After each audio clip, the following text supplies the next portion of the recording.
The valley had a way of testing a man's character without asking permission. It didn't announce itself. It didn't send warnings in polite language or give a person time to prepare. It simply arrived, in the form of a storm, a drought, a debt, or a neighbor riding past your fence line with something that didn't sit right, and waited to see what you did next. Silas Boone had lived in the Harrow Valley for 11 years, and in that time he had learned to read its moods better than most. He knew the particular shade of gray the sky turned before a serious snow. He knew the way cattle shifted toward the eastern ridge when temperature was dropping fast. He knew the sound the wind made when it was just passing through versus when it had decided to stay and cause damage. What he had never learned, what 11 years of frontier life had not managed to teach him, was how to stop seeing things he wasn't supposed to see. It was a Thursday in late November when Earl Tanner rode past the Boone property line with a woman on a horse beside him. Silas was mending fence on the north edge of his land, the kind of cold, slow work that leaves a man's hands raw and his mind idle. He heard the horses before he saw them, two sets of hooves on the frozen road, moving at a steady walk. He looked up out of habit more than curiosity, because out here you always looked up when you heard something coming. Earl Tanner was not a man Silas particularly liked or disliked. He was simply a neighbor, the kind of person whose existence you acknowledge because geography demands it. Earl ran a modest cattle operation about 2 miles east, kept to himself when it suited him, complained about water rights when it didn't, and generally occupied the category of men Silas filed under manageable. They nodded at each other at the supply post. They argued once about a shared fence line and settled it without lawyers. That was the whole of their relationship. The woman riding beside Earl was someone Silas had never seen before. She sat straight in the saddle despite the cold, which told him she had ridden before. She wore a travel cloak that had been fine once. Deep blue wool fitted at the shoulders, but was clearly designed for a different climate than this. Here, in Harrow Valley in late November, it was about as useful as a good intention. The wind was already knifing through everything that morning, and Silas could see, even from the distance of his fence line, that she was holding herself rigid the way people do when they're trying not to shiver in front of someone. She had dark hair, loosely pinned, and she was looking at the land around her with an expression he couldn't quite read at that distance. Not wonder, not fear, something more measured than either of those, like a person taking inventory. Earl didn't look over at Silas. He was staring straight ahead, jaw set, the way a man looks when he's rehearsing a conversation he's not looking forward to. They passed. Silas went back to the fence.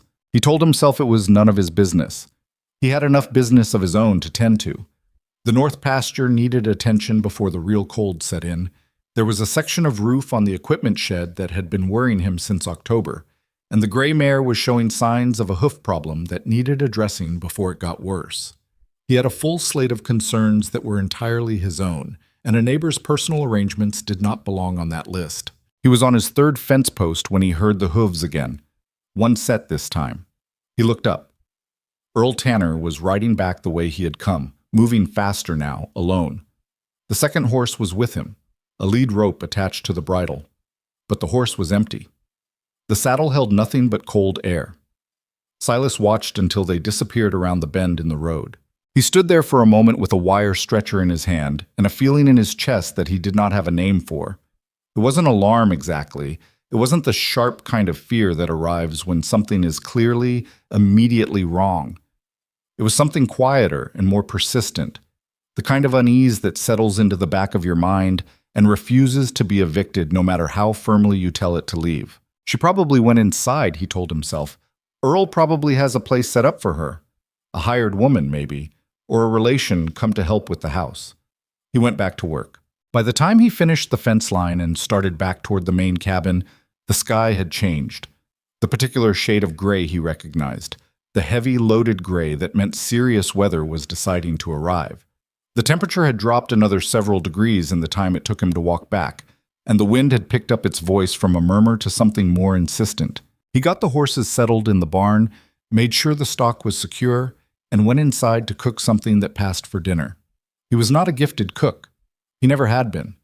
His wife had handled that with a natural ease that still made him feel the absence of her like a physical missing piece, even now, 3 years later. He made a serviceable stew and ate it standing at the window watching the snow begin. It started as a dusting, which was how it always started. Within an hour, it was something more serious. Within 3 hours, it was a blizzard in the full meaning of that word. Howling, directionless, the kind of storm that erases landmarks and makes a man grateful for the walls around him. Silas went to bed. He did not sleep. He lay in the dark and listened to the storm, and somewhere in the noise of it, the image kept returning to him. That empty saddle riding back down the road with Earl Tanner, moving fast, not looking anywhere but forward. She probably went inside. But where? Earl's place was not set up for visitors. Silas had been there twice, and it was a sparse, functional operation. A man's place, in the blunt frontier sense of that phrase. No guest room, no preparations for another person. And that cloak, that thin, insufficient cloak in November temperatures that were already punishing. Not your concern. He told himself that until something close to sleep came for him, and when he woke at 4 a.m. to a world that had gone completely white and still in the way that follows a blizzard's passing, his first conscious thought was about that empty saddle. He was dressed and out the door before he had finished arguing with himself about it. The world after a blizzard is a particular kind of silence, not peaceful. There's a difference between peace and the absence of everything, and a heavy snow creates the latter. It muffles sound the way a heavy hand over a mouth muffles sound. The landmarks he knew, the old rail shelter at the edge of the property, the line of cottonwoods along the creek, the fence posts he'd replaced just yesterday, were all approximate now, suggested by shapes rather than visible by form. He rode carefully. The gray mare knew this territory as well as he did, and he trusted her feet more than his visibility in the pre-dawn dark. He followed the road more by instinct than sight, one hand loose on the reins, watching the shapes of things. He almost missed her. The old rail shelter sat at the southwestern edge of his property, left over from when this road had served a different purpose. A way station for workers and travelers before the main supply route shifted north. Nobody used it now. It was half collapsed on one side, the roof holding on only by stubbornness and maybe the weight of snow that had accumulated on it over the years. Silas had thought about tearing it down more than once and never quite gotten to it. In the dark, buried under a night's worth of heavy snow, it was nearly invisible. The gray mare stopped without being asked. Silas looked at the shelter. Something was wrong with the shape of the doorway. There was a disruption in the snow there, at the base of the collapsed doorframe, a shape that wasn't a drift, that had too much irregularity to be anything the wind had arranged. He was off the horse before he fully registered what he was looking at. She was curled against the doorframe in the posture of someone who had made a decision, or had a decision made for them by exhaustion. Her knees were pulled to her chest, her arms wrapped around herself, the blue wool cloak wrapped as tightly as she could manage it. The snow had accumulated on her shoulders, in the folds of her clothing, at the edges of the cloak where it met the frozen ground. Her face was turned slightly away from him, one cheek against the wood of the frame. Silas knelt beside her and put his hand on her shoulder and said, "Hey, hey." Nothing. He said it again, louder, and shook her gently, and on the third try something shifted. A sound from her, not quite a word, more like a protest against being disturbed, which was, he would later think, the most purely human response possible to being woken up in the middle of dying. "Can you hear me?" He pulled off his glove and put his fingers against her face. Her skin was cold in the way that stopped his heart for a moment. Not the cold of someone who has been outside too long, but the deeper cold. The cold that meant business. "Hey, I need you to look at me." Her eyes opened. They were dark, dark brown, or perhaps just appearing dark in the pre-dawn light. And for a moment they were completely unfocused, the eyes of someone who has been somewhere very far away and hasn't fully returned. Then they sharpened slowly and found his face. She looked at him for a moment with an expression he couldn't interpret. Not recognition. She'd never seen him before. Not fear, exactly. Something beyond fear, the place you arrive at when fear has exhausted itself and left behind only a kind of stripped-down clarity. Her lips moved. He leaned in closer. "Don't." The word came out cracked and barely there, abraded by cold and hours of silence. She swallowed, tried again. "Don't send me back." That was all. Her eyes closed again. Silas didn't think about Earl Tanner. He didn't think about what this would look like, what it would start, what it would cost him. He thought about nothing at all, which was probably the only reason he moved without hesitation, because thinking in that moment would have slowed him down in ways he couldn't afford. He got her up. It wasn't elegant. She was effectively dead weight, and the snow made everything more difficult. And the gray mare was not entirely happy about the addition of a half-conscious person being arranged across her back. But Silas was a large man who had spent 11 years doing large amounts of physical labor, and he managed it through the same combination of stubbornness and practical problem-solving that had gotten him through most of the hard things in his life. He held her in front of him in the saddle, one arm across her, and turned the mare toward home. She didn't say anything else during the ride back. He wasn't sure she was fully conscious. He kept his arm around her and his eyes on the path and his mind, finally, completely blank. Getting her inside was simpler than getting her onto the horse, but only marginally. The cabin was warm. He'd had the fire banked before he left, and it had held, and the shift in temperature as he carried her through the door produced an involuntary sound from her, a sharp, surprised intake of breath, like someone surfacing from cold water. Her body recognized warmth before her mind did. He put her on the narrow settle near the fire, the one piece of furniture in the cabin that could reasonably accommodate a person lying down. He'd bought it when he first built this place, thinking he might have guests eventually. He never had. He didn't know much about hypothermia in the clinical sense.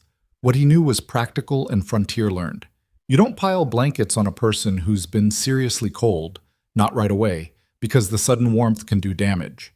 You bring them back slowly. You keep them conscious if you can. You watch. He pulled a wool blanket over her, just one, and crouched in front of the settle and looked at her properly for the first time. She was younger than he'd initially thought. Under the circumstances, with the cold and the gray light of near dawn, it had been hard to assess anything precisely. But here, in the firelight, he could see that she was probably not yet 30. The lines in her face were not age lines. They were something else, the kind of marks that accumulate not with years but with difficulty. She was not soft in the way people sometimes mean when they say that about women. Not delicate, not constructed for decoration. There was a practical quality to her face, a structure to it that suggested she knew what her features were for and expected them to hold up. The cloak, now that he examined it, was the cloak of someone who had packed with the understanding that she was traveling toward a life, not toward a winter. It was not a frontier garment. It was a city garment, or at least a milder climate garment, the kind of thing a woman might choose who had assembled a trousseau based on hope rather than information. Her hands, when he carefully removed her gloves, thin leather, also insufficient, were red and stiff. He worked them gently, rubbing them between his palms with no particular expertise, just the instinct that movement might help, and after a while they began to look less alarming. She came back to full consciousness the way a person does after deep cold, in stages, with interruptions, each stage of awareness slightly more complete than the last. The first time her eyes opened properly, he handed her a cup of water and said, "Small sips." She looked at the cup, then at him, with an expression that was difficult to categorize. Not suspicion, exactly. More like a person who is making rapid calculations and hasn't finished them yet. She took small sips. "My name is Silas Boone," he said. "You're on my property. You're safe." She nodded once, carefully, as if nodding too quickly might cause something to go wrong. "Do you know where you are? The valley, I mean." "Harrow Valley." Another nod. "Do you need a doctor? I can ride to the settlement." She shook her head, quick, clear, no ambiguity about it. "All right." He didn't push. "Whenever you're ready to tell me what happened, I'll listen. You don't have to rush it." He moved away then, giving her space, and started making something hot. Coffee, which he made badly but consistently, and a thin porridge because it was what he had and it was warm. He worked at the stove with his back to her and let the silence sit comfortably, which was something he was better at than most people because he had spent 3 years in very thorough silence and had made a kind of peace with it. He left me there. Her voice, when it arrived at full volume, was clearer than he expected. Steadier. Not the voice of someone performing distress, but someone stating a fact that needed stating. Silas turned around. She was sitting up now, both hands wrapped around the cup, looking at the fire rather than at him. Her color was better. Still not good, but better. "I know," he said. And then, because he had already decided that honesty was the only currency worth spending, I saw him ride past with you yesterday morning, and then I saw him ride back without you. She turned to look at him then. There was something searching in it, the look of a person who is deciding how much weight a stranger's words can carry. You knew it was wrong, she said, even before you knew what it was. Something felt wrong, he said. That's all I knew. The storm was coming. But you came looking. In the morning, yes. At 4 a.m, she said, before it was even light. He didn't have a good answer for that. He hadn't done it because he was heroic or admirable. He'd done it because he couldn't sleep, and the image of that empty saddle had refused to give him peace. He said nothing. She looked at him for another moment, then back at the fire. My name is Mara Quinn, she said. I was a mail-order bride Earl Tanner sent for me from St. Louis. A pause. He decided I wasn't suitable. Silas poured himself coffee and sat in the chair across from the settle because standing over her felt wrong. Suitable how? The pause before her answer was longer this time. I told him, on the journey here, that I had been told by a physician back home that I would likely be unable to have children. She said it very precisely, the way you say something you've decided to stop flinching from. He had written that a family was important to him. So, she spread her hands slightly. He decided that made me worthless to him. Silas looked at his coffee cup. He took me out to that shelter, she continued, her voice still very steady, and told me it was a way station where people stopped regularly and that I should wait there for the next travelers heading back toward the main road. She looked up. There are no travelers in November, not on that road. He knew that. He knew that, Silas confirmed. Yes. She looked at the fire again. So did I by then.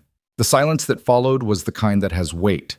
Silas sat inside it and did not try to say something useful, because there was nothing useful to say.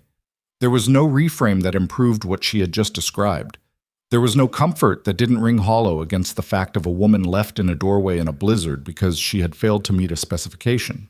You're safe here, he said finally. It was inadequate. It was also the only true thing he had to offer. For as long as you need. She looked at him. There was something different in it now. Not calculation, not wariness.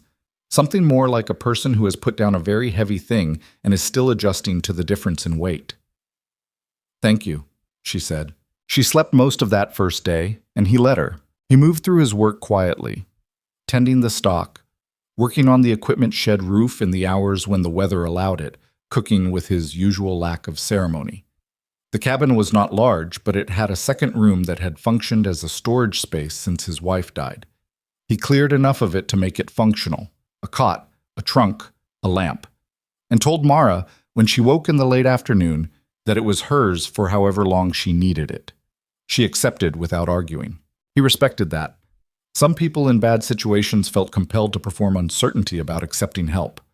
Oh, I couldn't possibly. I don't want to impose. And he had never found that performance particularly honest. Mara Quinn needed a room. He had one. She took it. That was all. By the second day, she was moving around the cabin, carefully, still. Her feet had been badly cold, and though they hadn't reached the worst outcomes of exposure, they were sore, and she was walking with a slight favoring of her right side. But she was moving. He came in from the morning barn work to find her at his stove. I found the flour, she said, without turning around. I can make proper biscuits if you have a cast iron pan. I looked, you do. Help yourself, he said, genuinely surprised. You're a terrible cook, she said. This was delivered as simple information, not unkindness. I saw the stew pot. I know, he said. The coffee is also bad, but that's more subjective. It's not subjective, I've been told. She did turn around then, and there was something that wasn't quite a smile but was in the neighborhood of one. At least you're honest about your limitations. Makes things simpler. The biscuits were, in fact, significantly better than anything Silas had produced in 3 years of solitary housekeeping. He ate them without comment, because commenting on the biscuits felt like it might steer them into territory neither of them was ready for. Gratitude, obligation, the complicated weight of someone doing something kind for you when you've done something kind for them. The simplest arrangement was to treat it as a fact. She was here, he was here, They both needed to eat. On the third day, she asked about the horses. He had 4. The gray mare, who was his working horse and his preference. A young bay gelding he'd bought in the spring and was still evaluating. A solid brown quarter horse that handled cattle work. And a dappled thing that the previous owner had called Spirited and that Silas privately called a nightmare because it had deposited him in the dirt twice and remained suspicious of everything that moved. Mara stood at the fence and watched them with the focused attention of someone who actually knew what they were looking at. "The dappled one," she said. "What's his story?" "He came with the property when I bought the east parcel from a man who was giving up and heading back east. Previous owner said he was fine. He is not fine." "He's scared," she said. "Of what?" "Everything." "No, of specific things." She studied the horse. "Watch his left ear. See how it pins when the bay moves? He's not scared of everything. He's got a thing about his left side. Something happened there." Silas looked at the dappled horse and then back at her. "You know horses." "My father worked at a livery. I grew up around them." She kept watching the animal. "Can I work with him?" He almost said no. Not because he didn't trust her judgment. She'd already demonstrated she had better eyes than he did. But because the dappled horse was genuinely dangerous and she had not yet fully recovered from 3 days ago. He said, "Not alone, and not yet. Give yourself another few days." She didn't argue. She just nodded once, still watching the horse, and Silas had the distinct impression she was filing the situation away rather than abandoning it. She was recovering faster than he'd expected. Or rather, and he corrected himself on this, she was not recovering so much as revealing. The cold had been a compression. She'd been shut down, reduced to minimal function. As the warmth came back, so did everything else. She was efficient and practical and observant and thoroughly unbothered by silence, which put her in a category of approximately 2 people Silas had ever met and gotten along with. The second was buried on the ridge behind the cabin. He didn't think about his wife out loud. He had not, in 3 years, found a way to discuss her that didn't make him feel like something was breaking behind his sternum, so he simply didn't. But he thought about her constantly, in the way you think about the shape of the life you used to have, peripherally, unavoidably, the way you're always aware of a missing tooth even when you're not touching it. Ruth had been nothing like Mara Quinn in personality. Ruth had been loud and warm and chaotic, a woman who laughed at wrong moments and made friends everywhere, and filled a room without effort.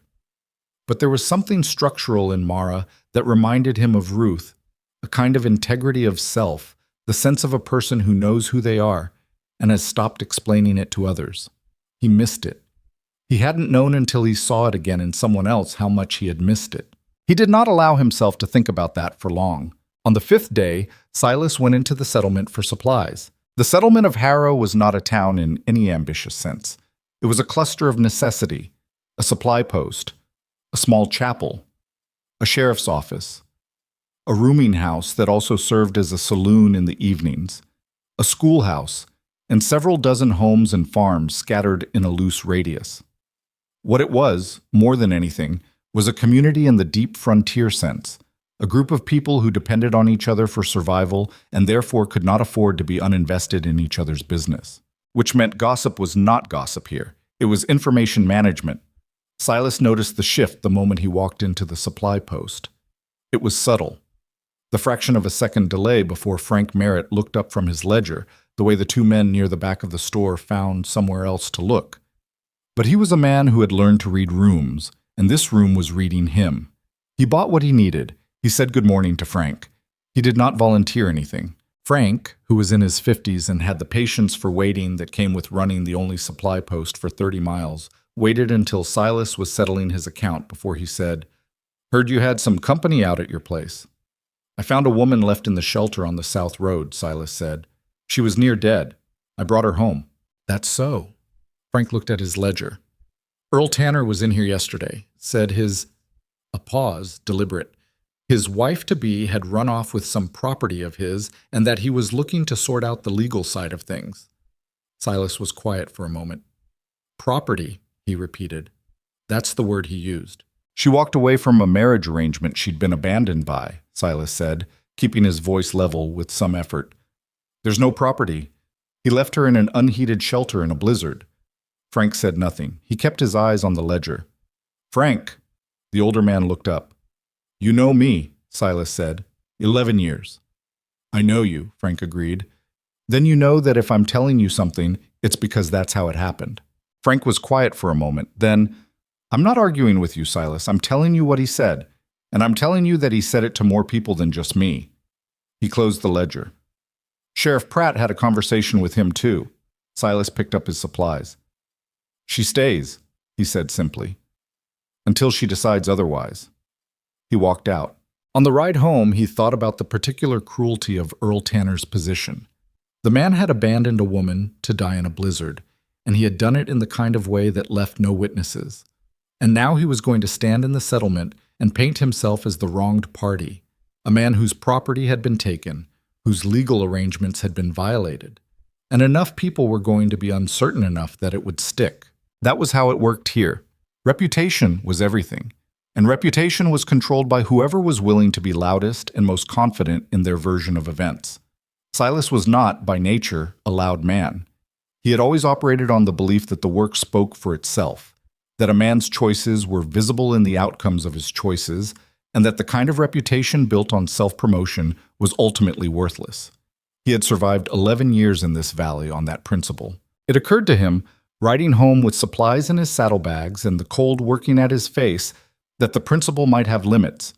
When he came through the door, Mara was on the floor of the main room. He stopped in the doorway, alarmed, until he realized she was not in distress. She was sitting cross-legged near the hearth with a pile of harness leather that had been sitting in the corner needing repair since August, and she was working on it with the methodical attention of someone who had found a task and intended to complete it. She looked up. You're back earlier than I thought. Quick trip. He put the supplies on the table. I need to tell you something. Her hands stilled on the leather. He told her what Frank had said. He told her carefully, without dramatizing it, watching her face while he did. She absorbed it. Her expression did not collapse or fracture the way he might have expected.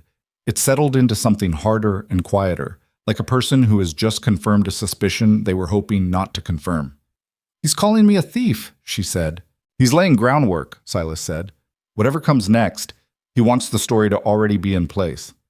She set the harness leather down and looked at her hands for a moment. Then, what did you tell them? The truth.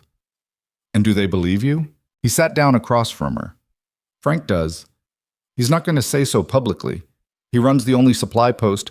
He can't take sides in a dispute and keep everybody's business. But he's not going to help Tanner either. He paused. The sheriff is a different matter. Pratt is a decent enough man, but he leans toward whoever has the cleaner paperwork. Earl had paperwork, she said. A contract with the agency in St. Louis. It would have my name on it and his and a date. Does he have anything else? Witnesses to what he did to you? Only me. She looked up. Which means only my word against his. Yes. The fire shifted in the hearth. Somewhere outside, the wind was picking up again, though nothing like what had come before. Silas? She said his name carefully, like she was still deciding whether to use it. Why are you doing this? He looked at her. Doing what? Staying in this. You could have brought me to the sheriff. You could have brought me to the rooming house. You could have done the minimum and been done with it. She met his eyes. Instead, you're sitting here telling me what people are saying and how the sheriff thinks, which means you're already thinking about how to fight this. So I'm asking, why? He thought about what to say. He had several options, and he considered them in the order in which they presented themselves and discarded most of them, because they were either incomplete or untrue. Because you asked me not to send you back, he said finally, and I said you were safe here. I don't take that back. She looked at him for a long moment. I'm going to earn my keep, she said. I'm not charity. I didn't say you were. I'm saying it so it's established. She picked up the harness leather again. I'll handle the house and what I can manage with the stock. You keep the property running. We don't need to make more of it than that. Agreed, he said. She went back to the harness. He unpacked the supplies. Outside, the valley held its breath, the way it always did before it delivered something difficult. 10 days passed. In those 10 days, something happened that Silas would have been unable to predict. and was not sure he could adequately describe afterward. It wasn't a dramatic thing. There was no single moment he could point to, no conversation that changed the temperature of the air. It was more gradual and less manageable than that. The cabin, which had been for 3 years a place where one person functioned in careful, organized isolation, became something else. Not loudly, not through any deliberate effort on either of their parts. But Mara was a presence that changed the quality of a space, and Silas found, to his considerable discomfort, that he noticed. She moved through the mornings with a practicality that was easy to be around. No performance, no small talk for its own sake, no requirements of him that he hadn't agreed to. She made the coffee better, which he acknowledged by drinking more of it. She fixed 2 things around the cabin, a sticky door latch and a section of chinking between the logs near the window, without being asked and without mentioning it. He simply noticed that they were fixed and said nothing, and she said nothing, and they both proceeded. On the 8th day, he let her work with the dappled horse. He was there for it, as he'd said he would be. He stood at the fence and watched her approach the animal with a patience that was more deliberate than instinctive. She was clearly thinking about every movement, applying what she knew, reading the horse's responses and adjusting. The dappled horse, whose name, according to the previous owner's papers, was listed as horse number 4, which Silas had never improved upon, was suspicious, then wary, then uncertainly still. By the end of an hour, she had her hand on his neck. "His name is a problem," she said, not turning from the horse. "He doesn't really have one. Animals need names." She let the horse smell her palm. "It matters more than people think." "What would you call him?" She considered this for a moment. The horse stood perfectly still under her hand, which was more than Silas had managed in 6 months of trying. "Dusk," she said. "He's that color in the right light." "Fine by me." She finally turned to look at him, and there was something in her face, not triumph, nothing that's self-congratulatory, but a kind of quiet satisfaction. The expression of a person who has done something they were good at. It occurred to Silas, watching her, that he had not seen someone look like that in a very long time. Not performance, not presentation, just the actual feeling of competence, unguarded. He looked away before she could see him looking. On the 11th day, Sheriff Pratt rode out to the cabin. Silas saw him coming from the north window and had enough time to put down his coffee cup and compose his expression into something neutral before the knock came. Mara was in the back room. Silas had not said anything to her. He didn't know what kind of warning would be useful, and he didn't want to alarm her with a concern he hadn't yet sized accurately. He just answered the door. Pratt was a man in his mid-50s, lean and weathered, with the careful eyes of someone who has been in the business of adjudicating between competing truths for long enough to trust very little of what he's told. Silas had reasonable respect for him. He was not corrupt, and in this territory, that was not a small thing. "Silas," Pratt said. "Sheriff, come in." Pratt came in, looked around the cabin in the way he looked at everything, methodically, without apparent judgment, and accepted the offer of coffee. "I'll get to it," Pratt said. He turned his cup in his hands. "Earl Tanner has made a formal complaint. He's claiming the woman is his contracted wife-to-be, that she took personal items of value when she left, and that she's being held here." He paused. "The held here part is his word, not mine. She came here half dead," Silas said. "I found her in the rail shelter after he left her there in a blizzard. She can tell you that herself." "I'd like to speak with her if she's willing." "That's her call." Silas turned. "Mara." A moment of quiet, then the door to the back room opened and she came out.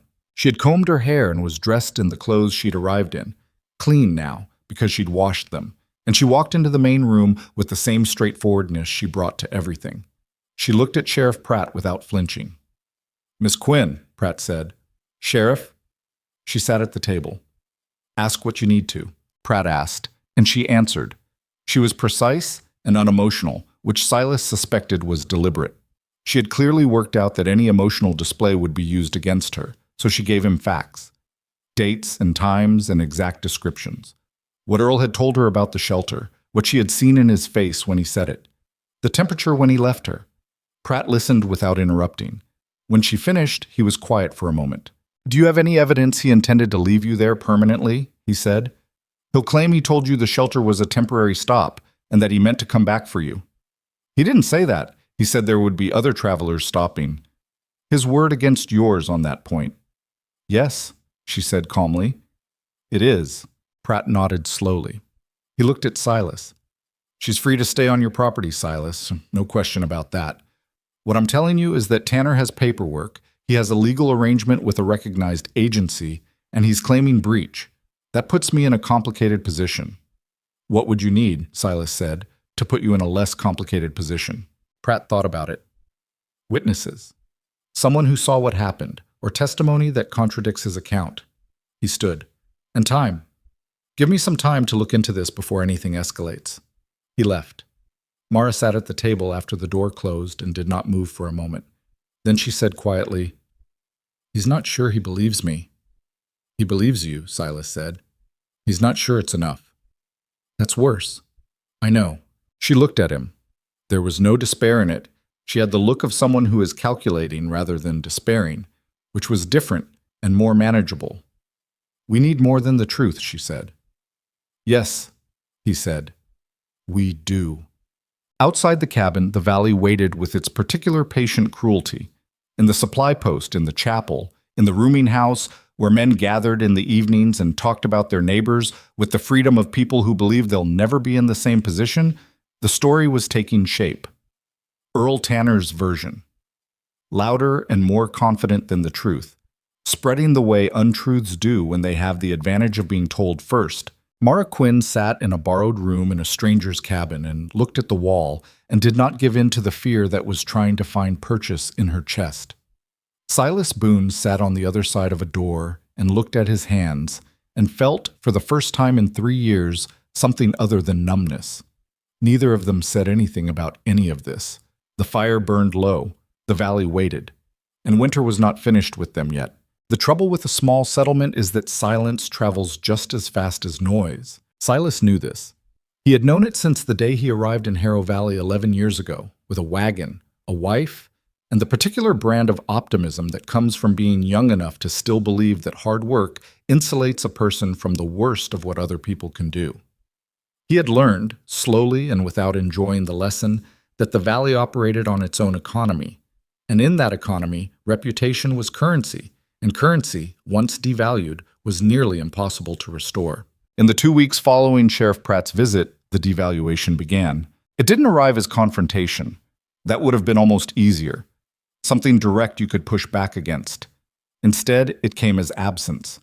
The way Frank Merritt's wife, Clara, who had always greeted Silas with a half-decent approximation of warmth, found something requiring her attention in the back of the supply post when he came in on a Tuesday morning.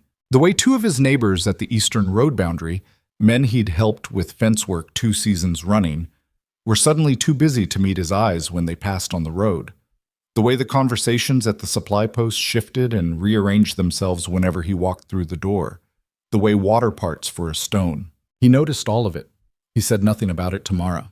Mara, for her part, was not oblivious. She had grown up in circumstances that had trained her to read the temperature of a room from across it, and she read the cabin's temperature each evening when Silas came back from whatever he'd been doing in the world beyond their fence line.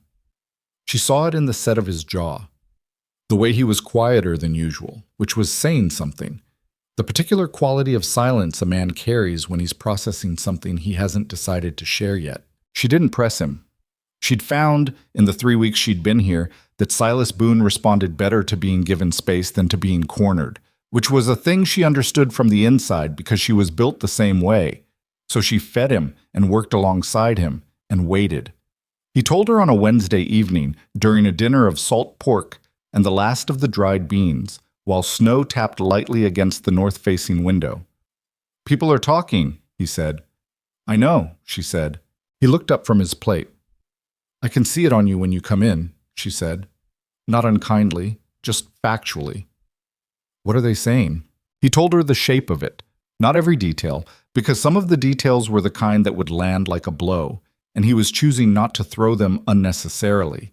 But the essential shape, that Earl's version of events, had embedded itself in the community's understanding like a thorn, and that Mara Quinn was now, in the common telling, a woman who had run from a legal arrangement and taken up with the richest rancher in the valley, and that the arrangement was not being described as charitable. Mara set her fork down. She didn't say anything for a moment. She looked at the table, and Silas watched her face do the thing it did when she was processing something difficult. A tightening around the eyes, a slight compression of her lips, the expression of a person who is refusing to let something knock her down before she's understood its exact dimensions. They think I'm your... She didn't finish the sentence. Some of them, he said. The ones who prefer the more interesting story. Earl told them that. Earl strongly implied it, Silas said. He's careful. He doesn't say things he can't defend. He just creates the conditions for people to arrive at conclusions on their own. He's done this before, she said quietly. The observation landed between them with a weight that didn't need elaboration. A man who knew exactly how to destroy a person standing without leaving fingerprints was not a man doing it for the first time. What do we do? She said. I've been thinking about that. He pushed his plate aside, leaning his forearms on the table. Pratt needs witnesses, and we don't have any. What we have is time and behavior. The longer you're here, the more people are going to see that this is what I'm telling them it is. Someone in need, taken in. He paused. It's not a fast solution. And while we wait, the story sets like concrete. Yes. She picked her fork back up. She took a bite. She chewed and swallowed and stared at the wall for a moment, and then she said something that surprised him. Has anyone actually come to the door? To see me, I mean, to ask directly? No. Then they're deciding things about me they could simply ask about. She met his eyes. That's not ignorance, that's choice. It is, he said. I've spent my whole life being decided about by people who didn't ask. Her voice was flat and informational, not angry. The anger might have been there somewhere under the flatness, but she wasn't serving it up. I'm tired of it. Silas looked at her and didn't say anything because there was nothing to say that improved the situation. She was right. The tiredness was right. None of that changed what was happening. I want to go into town, she said. He went still. I know what you're thinking, she said. What am I thinking? That it'll make things worse. That visibility invites attention, and attention invites confrontation. She held his gaze. But invisibility is already being used against us. They're making up a story because they haven't seen me, because I'm an abstraction, Earl's runaway, the rancher's woman, whatever version they prefer. I want to be a person. He thought about it. He thought about it seriously, which she deserved. Next Friday, he said, supply run. You come with me. Something shifted in her expression, not quite relief, but adjacent to it. Thank you, she said. They finished dinner in silence, but it was a different kind of silence than the one before. Less weighted, more like the silence of people who have agreed on something and are now simply resting inside the agreement. He washed the plates. She swept. Ordinary things that had become, over the course of 3 weeks, comfortable. The snow continued against the window, small and persistent. Outside, the valley went on deciding things without them. The following days had their own rhythm, and Silas tried not to interfere with it more than necessary. Mara had begun working with dusk in earnest. An hour each morning, methodical and unhurried, using a system of approach and retreat that he wouldn't have thought to try, and that was producing results he wouldn't have predicted. The horse was not transformed. He was not suddenly easy or reliable. But he was, cautiously, beginning to allow proximity without the kind of explosive reaction that had made him dangerous. Silas watched sometimes from the fence when his other work allowed it. He told himself he was watching in case something went wrong. The horse could still throw her, could still panic unexpectedly. And that was true, but it was not the whole truth. The whole truth was that she was interesting to watch. She thought while she moved. You could see it. The adjustments, the recalibrations, the way she responded to what the animal gave her rather than insisting on what she'd planned for. It was the approach of someone who understood that cooperation couldn't be forced, only earned. He recognized it because it was how he'd operated for most of his life, before grief had reduced his world to the minimum required. On Thursday evening, the night before the planned trip to town, he found her sitting on the porch in the cold, which was unusual. The temperature had dropped into the kind of range that made outdoor sitting an act of deliberate intention rather than relaxation. She had a blanket pulled around her shoulders and was looking at the dark tree line at the edge of the north pasture. He sat beside her. He didn't ask why she was out here.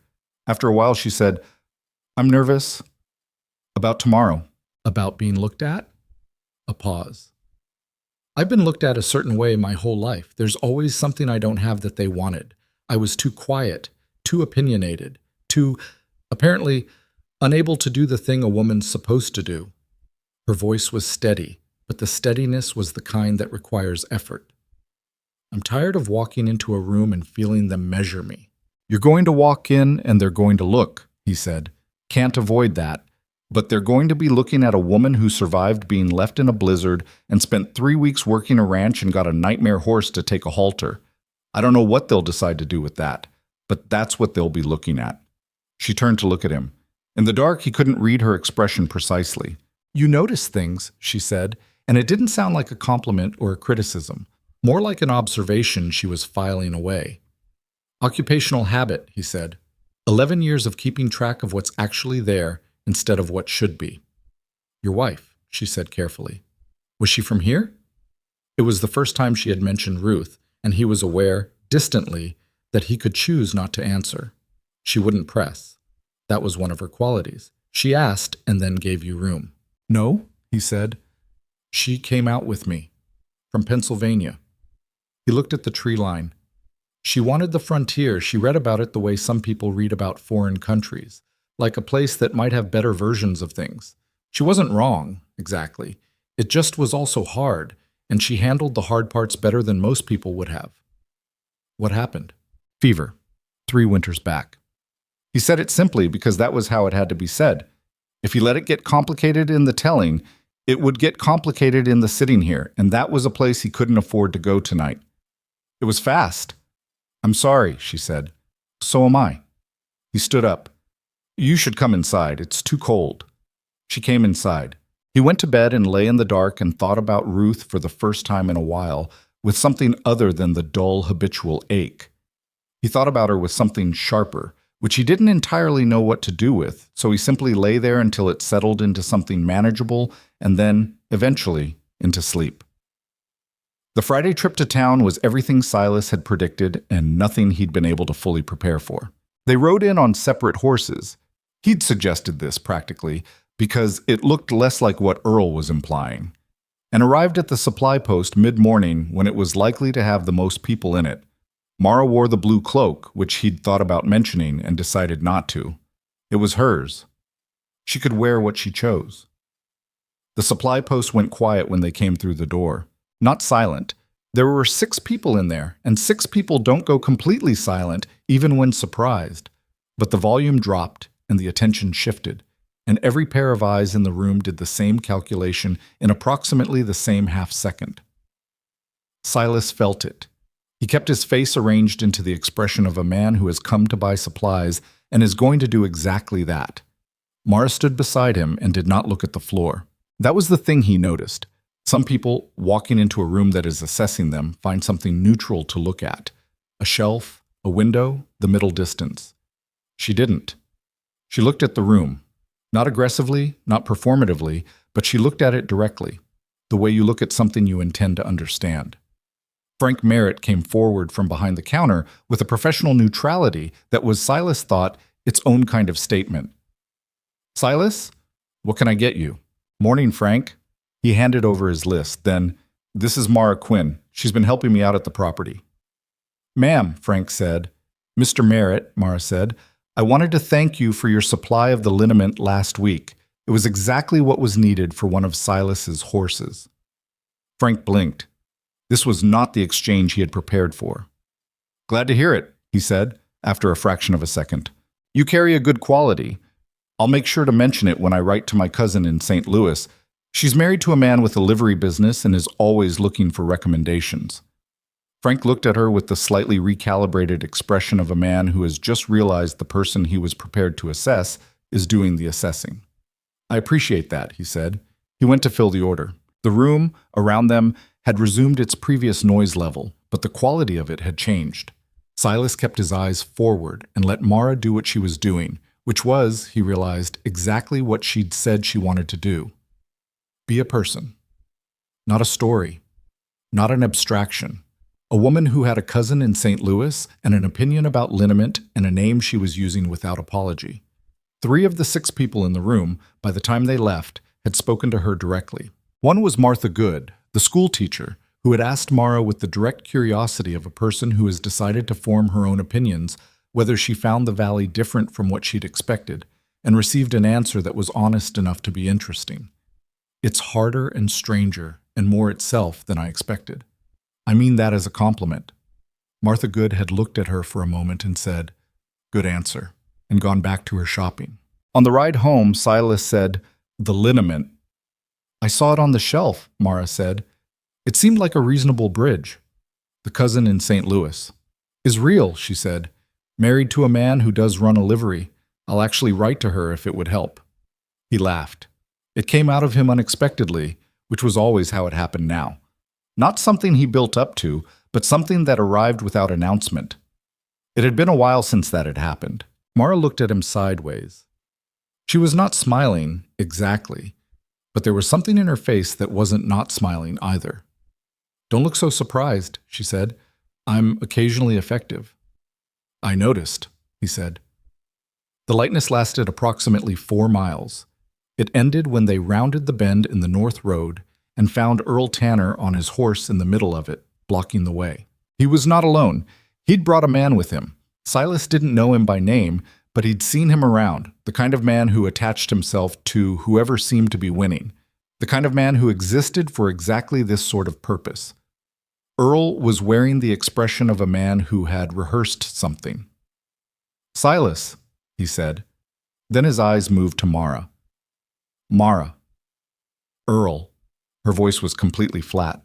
"I think it's time we sorted this out," Earl said. He was addressing Silas, which was an intentional choice, making Mara the subject of the conversation rather than a participant in it. "I've been patient. I've given you time to do the right thing. But this has gone on long enough, and I'm not going to keep watching my legal arrangement walked around the settlement on your arm like it's—" "She's not your arrangement," Silas said. His voice was quiet, not aggressive, just corrective. "She's a woman on a horse. She's contracted through an agency, a contract you voided when you left her in a blizzard." Earl's jaw tightened. "I left her at a shelter with the expectation she'd wait for travelers." "There are no travelers on that road in November, and you know it," Silas said. "You know it. I know it. She knows it. Let's not do this." "I want her back at my property," Earl said. His voice was rising now, the rehearsed quality cracking. "I've been more than reasonable, Boone. I've given you every chance to—" "No." The words sat in the air between them. Earl stared at him. The man beside him shifted in his saddle. "You're making a mistake," Earl said. "Probably," Silas said. "I tend to make mistakes that I can live with. This is one of them." He looked at Earl directly. "She stays. If you have a legal argument, make it in front of Pratt. Don't make it on the road." "This isn't over." "I imagine not." A moment of stillness that was almost violent in its restraint. Then Earl pulled his horse aside. Not fully off the road, just enough to let them pass, which was its own kind of statement, and they rode through. Mara did not look at Earl as they passed him. She kept her eyes forward and her spine straight, and her hands completely still on the reins. They rode in silence for a long time after. When the Boone property fence came into sight, she let out a breath. Just one. Slow and deliberate, the breath of someone who has been holding something since before she needed to. "He's frightened," she said. Silas glanced at her. "Earl? Men who try to look like that on roads with a witness beside them. They're working hard to look like they're winning." She watched the fence posts go by. "He's not winning anything, and he knows it." "He doesn't need to win," Silas said more seriously. "He just needs to make the cost high enough that I give up." She looked at him. "How high does it have to be?" she said. Not a demand, a genuine question, the kind a person asks when they need to understand what they're up against.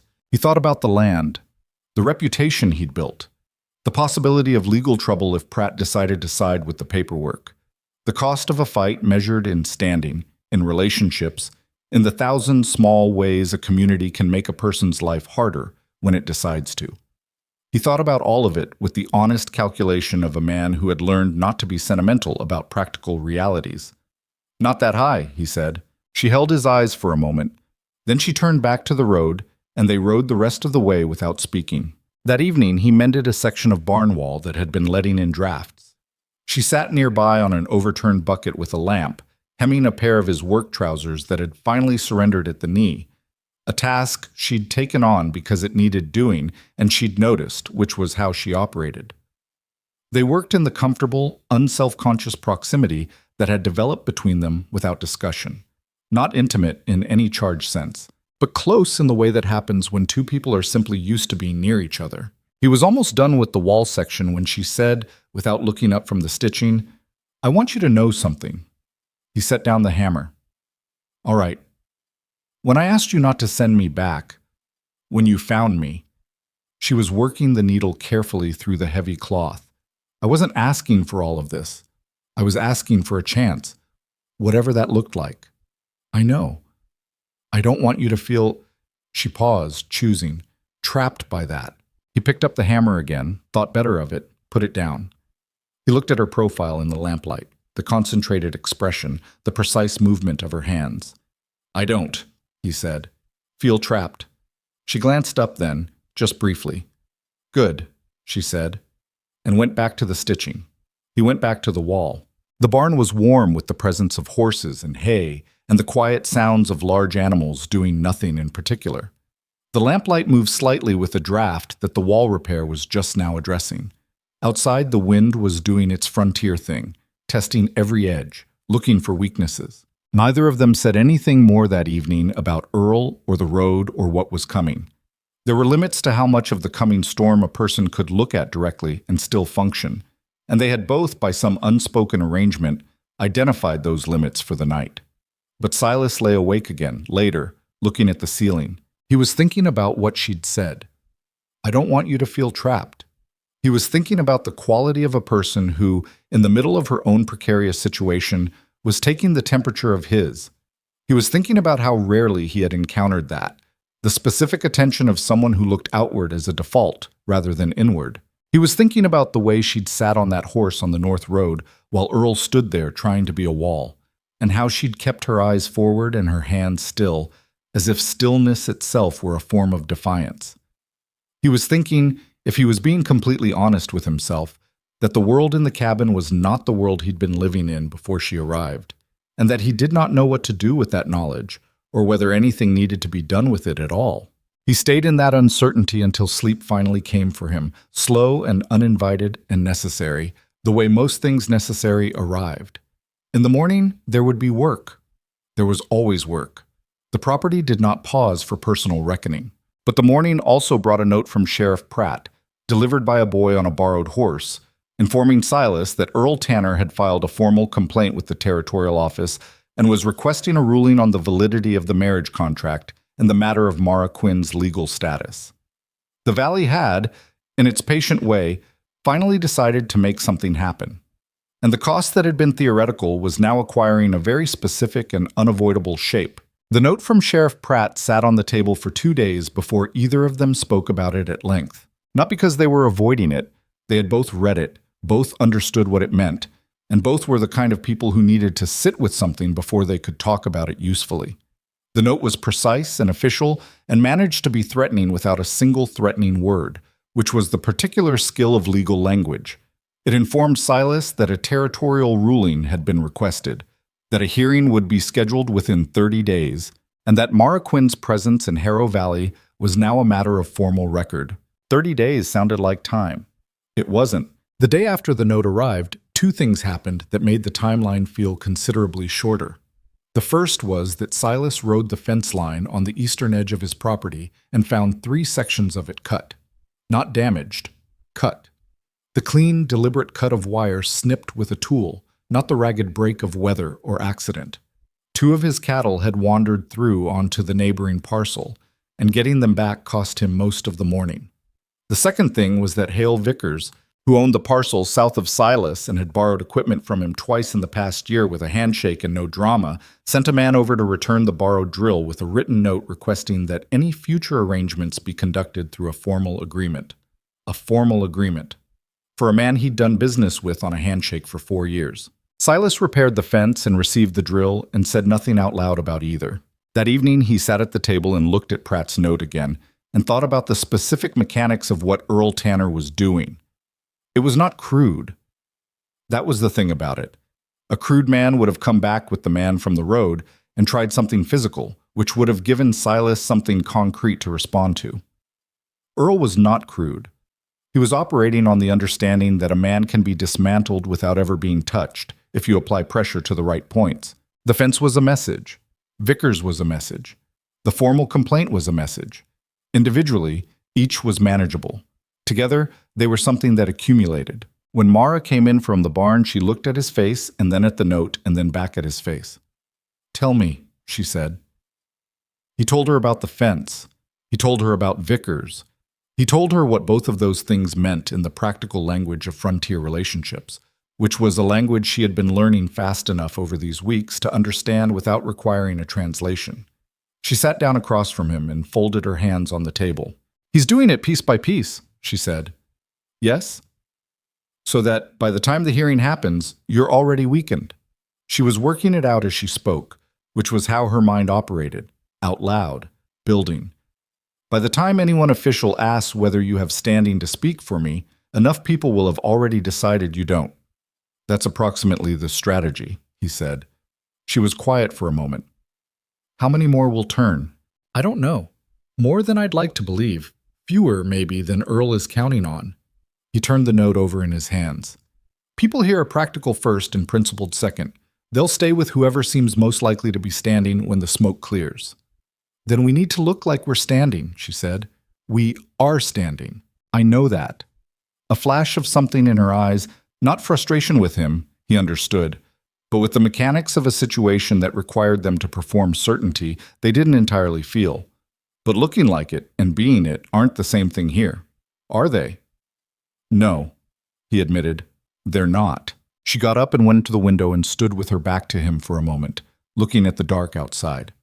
When she turned back, something had settled in her expression. Not resolution exactly, more like the face of someone who has accepted an unpleasant terrain and is deciding how to walk it. "I want to talk to Pratt," she said. "Not through you, directly." He hadn't considered this. He sat with it for a moment. "He'll be more comfortable talking to me," Silas said. "I know. That's partly why I need to be the one to go." She returned to the table but didn't sit. "If you keep speaking for me, I remain the woman this is happening to. I need to be the woman deciding what happens." She looked at him steadily. "There's a difference." There was a difference. He knew it. He nodded. "I'll ride with you," he said. "I know you will," she said. They went the next morning, before the cold settled in its full weight for the day. Pratt's office was a small square building attached to the side of what had once been a freight manager's station, and it smelled like coal oil and old paper and the particular institutional staleness of a place where difficult conversations happened too regularly. Pratt was at his desk when they came in, and he looked up with the expression of a man who had been expecting this and had been hoping it would wait a little longer. "Silas," he said. Then, "Miss Quinn." "Sheriff." Mara sat in the chair across from his desk without waiting to be invited, which Silas noticed Pratt notice. "I wanted to speak with you directly about the hearing." "All right," Pratt said, with the careful neutrality of a man who has heard many things in that office and reacts to none of them too quickly. "I want to understand what the territorial ruling can actually decide," she said. "Not the legal language, what it means in practical terms. For me." Pratt leaned back. He looked at her with something that might have been reassessment. "In practical terms, a ruling on the contract's validity determines whether Earl Tanner has a legitimate legal claim to your presence here. If the contract is ruled valid and unbroken—" "On what basis could it be ruled unbroken?" she said. "He left me to die." "On the basis that we cannot prove intent," Pratt said, and he said it with a directness that told Silas the sheriff was at least not trying to prettify it. "His version, that he left you at a known shelter with the expectation of regular traveler traffic, is unprovable either way. It is your word against his. And a contract with a signature carries more legal weight than a woman's account of what happened to her." Pratt's expression shifted, not quite discomfort, but something adjacent to it. "In territorial law at this time, yes, a signed agreement carries significant weight. Even if the person who signed it was the man who abandoned her. Even then," he held her gaze. "I'm not telling you this is right, Miss Quinn. I'm telling you what the law currently is." What could change the outcome, she said. Witnesses, evidence of abandonment beyond your testimony, documentation of the conditions you were found in, and when, and by whom. He paused. A voluntary dissolution signed by Tanner himself would end the matter, but I don't expect you're counting on that. No, she said. Pratt looked at Silas. I'm also going to tell you both something that isn't in my formal capacity to say, but that I'm saying anyway. He lowered his voice slightly, though they were the only three people in the room. Earl Tanner has allies in the territorial office that I don't have. I'm a local appointment. He's been cultivating relationships in the district capital for 2 years.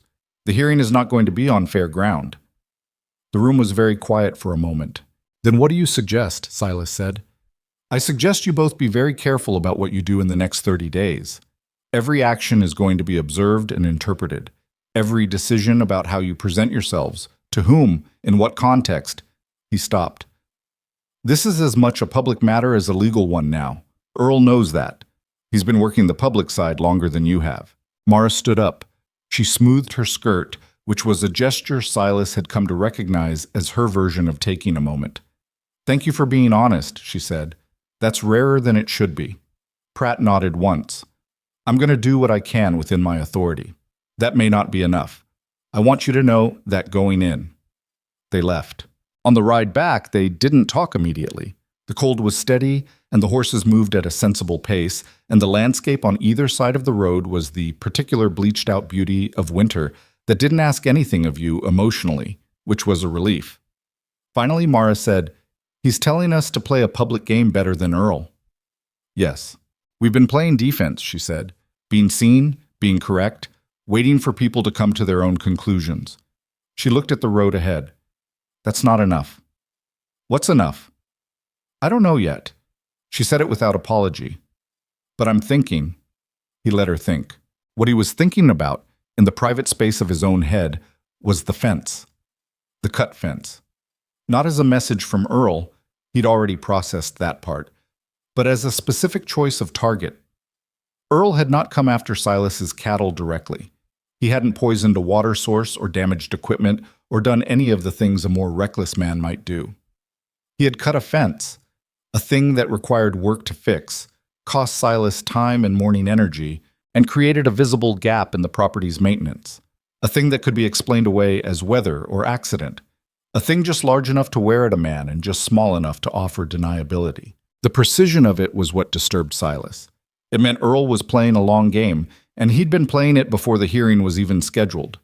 That afternoon, while Mara was in the back room and Silas was working at the kitchen table over a set of property records he needed to organize before the hearing, there was a knock at the door. He opened it to find Joe Greer. Joe Greer was 72 years old and had been in the Harrow Valley since before it was called that. He'd worked rail construction for 20 years, then cattle, then nothing in particular. He lived on a small parcel at the valley's southern end and was generally regarded as the kind of man whose opinions mattered because he'd outlasted everyone else's and was uninterested in anyone's approval. He had approximately 4 friends. Silas was one of them, and he never came out in weather below freezing for social purposes. Joe, Silas said, surprised. Don't make a thing of it, Joe said. He came inside without being asked, in the way that old men do when they have something to say and have decided the weather is irrelevant to it. He stood near the fire and looked around the cabin with the quick inventory of a man checking whether things are as he expected. Mara came out of the back room and stopped when she saw him. This is Mara Quinn, Silas said. Joe looked at her for a moment. He had the kind of face that had finished being readable decades ago. Not unfriendly, just very settled. I know who she is, he said. That's why I'm here. He turned back to Silas. Sit down, both of you. They sat. Earl Tanner had dinner with the Vickers last week, Joe said, without preamble, and with Caleb Marsh the week before that. He's been making rounds. He looked at his own hands. He's offering things. Favors, future favors. The kind of arrangement that doesn't get written down but that people remember. Silas absorbed this. How many? Enough to shift a public sentiment that was already uncertain. Joe looked up. He's also been talking to Reverend Cull. About what? About morality. Joe said the word with the specific dryness of a man who has watched morality get deployed as a weapon enough times to be suspicious of it as a concept. About the impropriety of a man and woman living under the same roof without a formal arrangement, about what kind of example that sets. Mara's jaw tightened. Silas saw it. Cole is going to say something Sunday, Joe continued, from the front of the chapel. Not directly. He'll be careful. Earl will have told him to be careful. But enough that people who are already uncertain have something to hang their uncertainty on. The three of them sat with that for a moment. "Why are you telling me this?" Silas said. Joe looked at him with the expression of a man who finds the question mildly insulting. "Because I've known you 11 years, and I've known Earl Tanner's type my entire life, and I know which one of those I prefer to see walking around this valley." He stood. "Also because I was at the rail shelter 9 years ago when I was working a job down that road, and I know for a fact that there hasn't been regular traveler traffic through there since the route changed. Which means Earl's story has a hole in it that he's hoping nobody with that information is willing to speak." The silence that followed was a different quality entirely. "You'd say that?" Mara said. "In front of people. Formally, if it came to it?" Joe looked at her. "I just came out in below freezing weather to tell you things that are going to make Earl Tanner unhappy with me. What do you think?" Something moved in her face. Not quite what Silas would call emotion, more like the expression of a person who has been operating on the assumption that they are alone in something and has just discovered, unexpectedly, that they are not. "Thank you," she said. "Don't thank me. I don't like being thanked." Joe moved toward the door. "Sort your situation out. That's thanks enough." He left. The door closed. The cabin felt different for a moment. Not warmer, exactly, but less narrow. "He's a witness," Mara said. "He's a witness," Silas confirmed. "It's not enough on its own." "No, but it's a start that we didn't have yesterday." She nodded, and for the first time in several days he saw something in her face that was not entirely calculation. Something relieved. Not secure. They were nowhere near secure. But the specific relief of a person who has found one solid handhold in a climb that has been all loose rock. The following 2 weeks moved in a way that Silas could only describe as compressed. Every day carried more weight than it should have for a day, and the weight accumulated in a way that made sleeping difficult, and mornings feel already late before they'd properly started. He did 3 things in those weeks that mattered. The first was that he went to see Martha Good, the school teacher, on a Tuesday afternoon. He didn't have a plan for the conversation, which was probably why it went as well as it did. He knocked on her door and said, when she opened it, "I'd like to talk to you honestly about what's happening, if you have 15 minutes. She had let him in, given him tea, and listened for 45 minutes. Martha Good was not a woman who was easily moved by sentiment, but she was rigorous about fairness, which was a different thing and more useful. She had asked several precise questions, and he had answered them precisely. And when he left, she hadn't made any promises, but she had said, "I appreciate a person who doesn't try to manage what I think." The second thing was that he had a conversation with Silas that he hadn't planned to have. With himself, in the barn, at 5 in the morning when Mara was still asleep, and the horses were the only audience.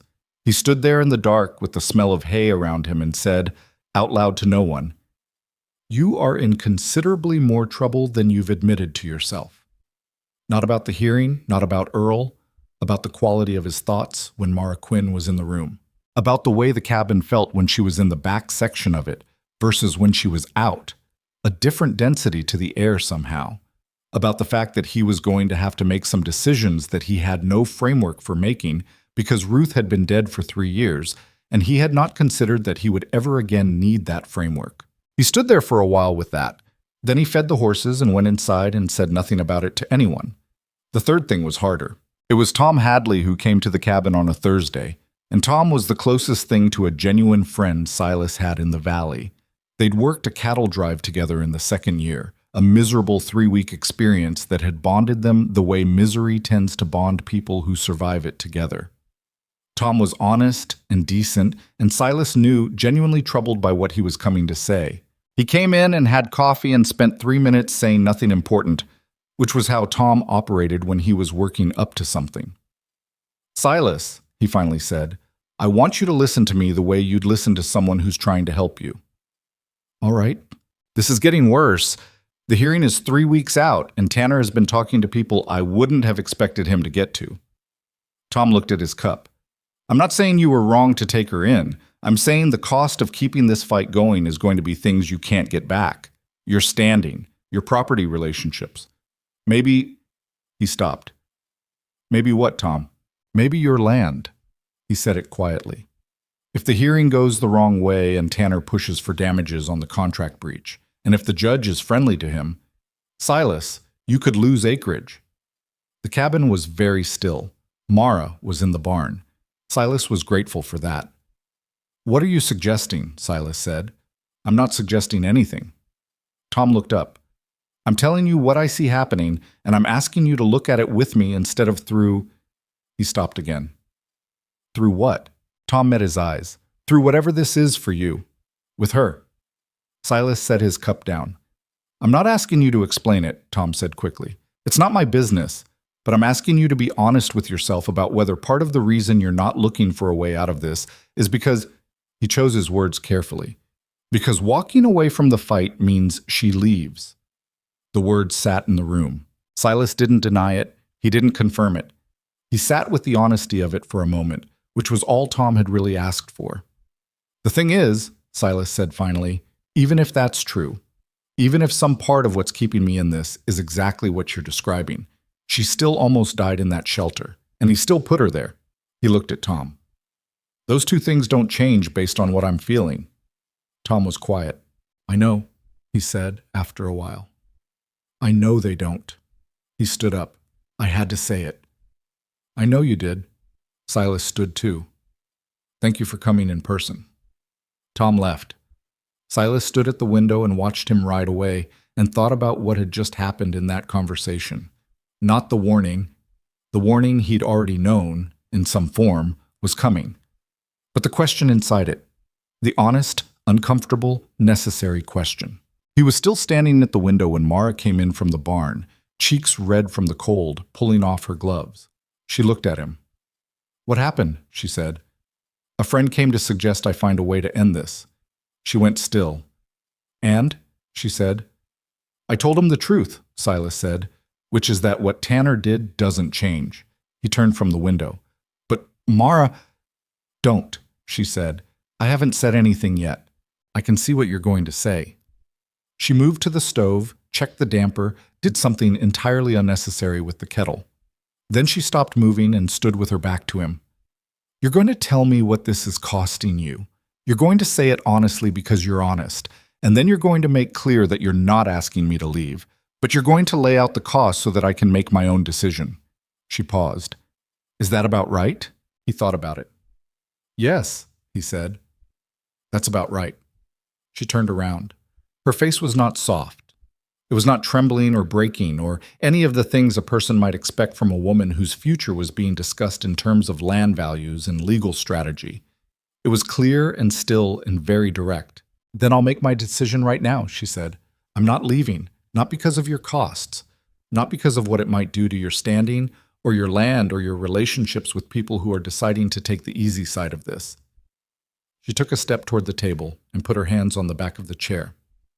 I'm not leaving because if I leave, I have nowhere to go and no legal protection, and the moment I walk out of this valley, I become exactly what Earl's been calling me, a woman who ran, who had no right to be here in the first place. Her voice was steady. It's not stubbornness, it's survival. I know, he said. But I also want you to know something else. She looked at him, and there was something under the clarity now, something she was choosing to let be visible. I know what this is costing you. I see it. And I'm not... She stopped. I don't take it for nothing. Whatever I can do to help fight this, I'm doing it. Joe, Martha Good, whoever else might be willing to stand up. I'm going to find them. I'm not going to sit here and let you carry this alone. He looked at her. There was something he could have said. He was aware of the shape of it, the general direction. He chose deliberately not to say it. Not yet. Maybe not ever. He hadn't decided. But not here, not tonight, not while they were still in the middle of the war. All right, he said simply. All right, she said. She made tea. He sat at the table with the property records. The fire did its ordinary thing. Outside, the cold settled into the valley the way it always did at this hour. Heavy and permanent feeling, the kind of cold that made spring feel like a rumor.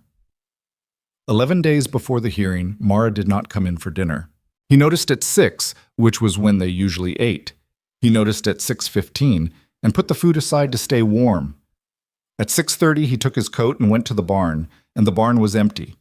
Horses in their stalls, lamp unlit, no Mara.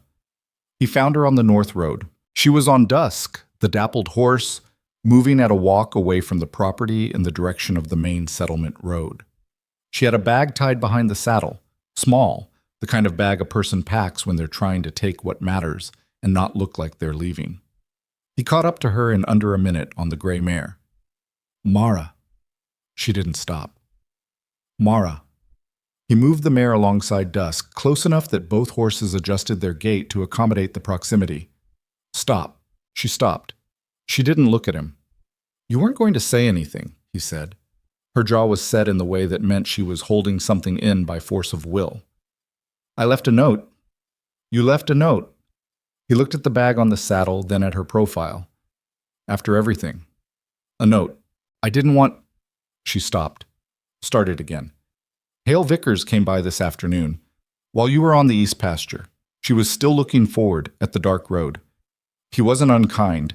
He was very careful not to be unkind. But he told me that 3 more families have told Pratt they intend to support Earl's position at the hearing. 3 more. And he said, her voice thinned slightly. He said there was talk of the Territorial Land Office reviewing your grazing rights if the hearing goes against you. Because of the association. The association, him and her. That's my problem to manage, Silas said. No. She finally looked at him, and her eyes were dry, but barely. Not tears. She was not someone who cried easily. He had learned this. But the specific pressure behind dry eyes that costs a person something to maintain. It is not your problem. It is mine. I am the thing that is costing you these things, Silas. Your land. Your neighbors. You're standing in the only community you have. She shook her head. I asked you not to send me back. You said yes. You've been paying for that ever since, and I've been letting you. You haven't been letting me do anything, he said. I made choices. You made them before you knew what they'd cost. So did you, he said. When you got on that horse 3 months ago in St. Louis and came out here to a stranger's property to try to build something, you made that choice without knowing what it would cost. She looked at him. Don't make me be someone you saved, she said, and her voice cracked slightly on the last word, which he could tell she hadn't planned. I can't be that. I can't be a thing that happened to you. You're not, he said. The word came out with more force than he'd intended, which meant it was something he'd been holding for a while. Mara, you are not a thing that happened to me. You are... He stopped. He was doing something he hadn't planned, which was the most honest kind of thing. You are the first reason I've had in 3 years to think about something further out than tomorrow. The road was very quiet around them. Dusk stood still, which he never did. The gray mare breathed steam into the cold air. Mara looked at Silas Boone on that dark road for a long moment. She looked at him with the expression of a person who is checking whether something is real or whether they've made it up, and finding, cautiously, reluctantly, that it appears to be real. I don't know what to do with that, she said finally. Neither do I, he said, but I'm not asking you to figure it out tonight. I'm asking you to come back. Another moment. The note wasn't very good, she admitted. I didn't read it. It wasn't very good, she said again. Something in her face loosened slightly, the way a fist opens, not because the fight is over, but because holding tight is taking too much. I said I was sorry and that I'd left biscuits in the tin. Despite everything, he almost smiled. Come back. She looked at the road ahead for one more second. Then she turned Dusk around. They rode back to the cabin side by side, and neither of them said anything else. And the cold closed in around them in that way it had, indifferent and vast, and the lights of the cabin came up ahead of them through the dark like something stubborn and necessary that had decided to stay lit. The hearing was in 11 days, and Silas Boone had just made, on a frozen road in the dark, the decision he hadn't known he was going to make. Not about the hearing, not about the land, Not about Earl Tanner and his paperwork and his carefully constructed campaign. He had decided, in the way that decisions sometimes get made without ceremony or adequate preparation, that whatever came next, he was not going to face it by hiding. He was done with the careful management of appearances and the private fight that left them always reactive. If the Valley wanted to make a judgment, then it was going to do it with full information. He was going to make sure of that. Inside the cabin, the biscuits were in the tin, exactly as she'd left them. He didn't say anything about it, but he ate 2 of them before dinner, standing at the counter, and they were very good. The 10 days between that dark road and the Sunday hearing were the strangest Silas had spent in the Valley, not because anything dramatic happened in them, but because of the quality of waiting. It was the waiting of a person who is committed to a direction and can't yet see what's at the end of it. He knew the shape of what he intended to do. He did not know whether it would work. Those 2 things sat side by side in him every morning when he woke up and every evening when he lay down. And he had learned over 11 years of frontier life that the only productive response to that kind of uncertainty was to keep working. So he worked. He and Mara talked more in those 10 days than they had in all the weeks previous. Not about the hearing, not about Earl, not about the specific logistics of what was coming. They talked the way people talk when they've stopped managing the distance between them and haven't yet decided what to do about that. She told him about St. Louis, about the agency that had arranged her passage west, about the 3 other women she'd traveled with on the train who had all been bound for different destinations and different arrangements. She'd liked 2 of them. The third had been too frightened to speak much, which Mara had understood without being able to help.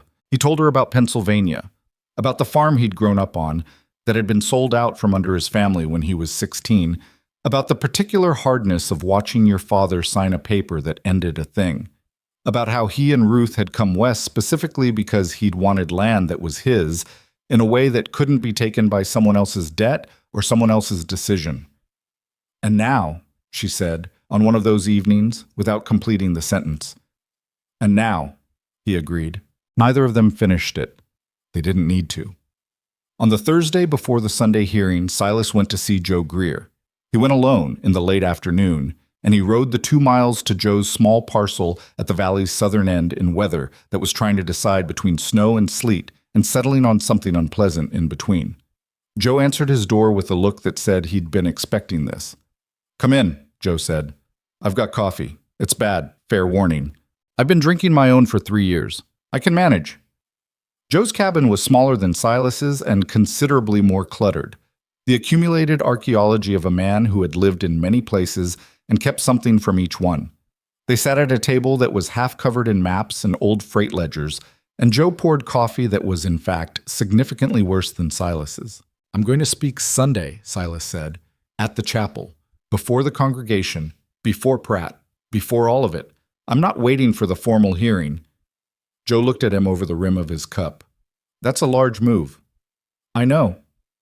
"You're taking the thing out of the legal arena and putting it in front of people," Joe said. He wasn't criticizing. He was processing, which was how Joe operated. "That's either very smart or very stupid, depending on how the room goes." "I know that too. What do you need from me?" "I need you to be there," Silas said. "And I need you to be willing to say, publicly, what you told us about the shelter road, the traffic, the timing." Joe set down his cup. He looked at Silas with the direct, undecorated attention of a man who doesn't waste expressions. "You understand that the moment I do that, Earl Tanner becomes my problem too?" "Yes. I'm 72 years old and I've got about $40 to my name and a parcel of land that nobody much wants, so his reach is limited in my direction," Joe said. "But I want you to know I've thought about it. I know you have." "All right then." Joe picked up his cup again. "I'll be there." Silas went to Martha Good next. That same Thursday, catching her as she was closing the schoolhouse for the evening. She listened to what he was planning with her arms folded and her head slightly tilted, which he had come to understand was her posture for concentrated attention. "You're going to stand up in that chapel and say all of it," she said. "In front of Earl." "Yes." "He'll come back at you." "I expect so." "And you think the room will land on your side?" "I think the room will land on the truth side," he said, "if the truth has enough people willing to stand behind it." Martha was quiet for a moment. She unfolded her arms and looked at the schoolhouse door and then back at him. I've watched that man work the settlement for 2 months. I've watched him have dinners and make arrangements and do all the quiet, careful things that men like him do when they've decided to own a situation. She paused. I find it exhausting and offensive. I'll be there Sunday. He thanked her. Don't thank me, she said, which reminded him so specifically of Joe Greer that he almost said so. Just don't make me regret it. On Friday, he spoke to 2 more people. On Saturday, he said nothing to anyone outside the cabin and spent most of the day in the kind of focused physical work that keeps a mind from spiraling, repairing, stacking, organizing, the ordinary maintenance of a life. Mara worked alongside him without asking questions he hadn't answered yet. She knew what Sunday was. She knew what he intended. He had told her on the Thursday morning, before he'd gone to Joe and Martha, sitting at the kitchen table with coffee between them. She had listened to the whole plan. Then she'd said, "What's my part?" "Stand there," he'd said. "But that's all I'm asking. Let them see you." She'd nodded. And then she'd said quietly, "What are you going to offer them, Silas?" Because a speech isn't enough. People need something concrete to hold on to.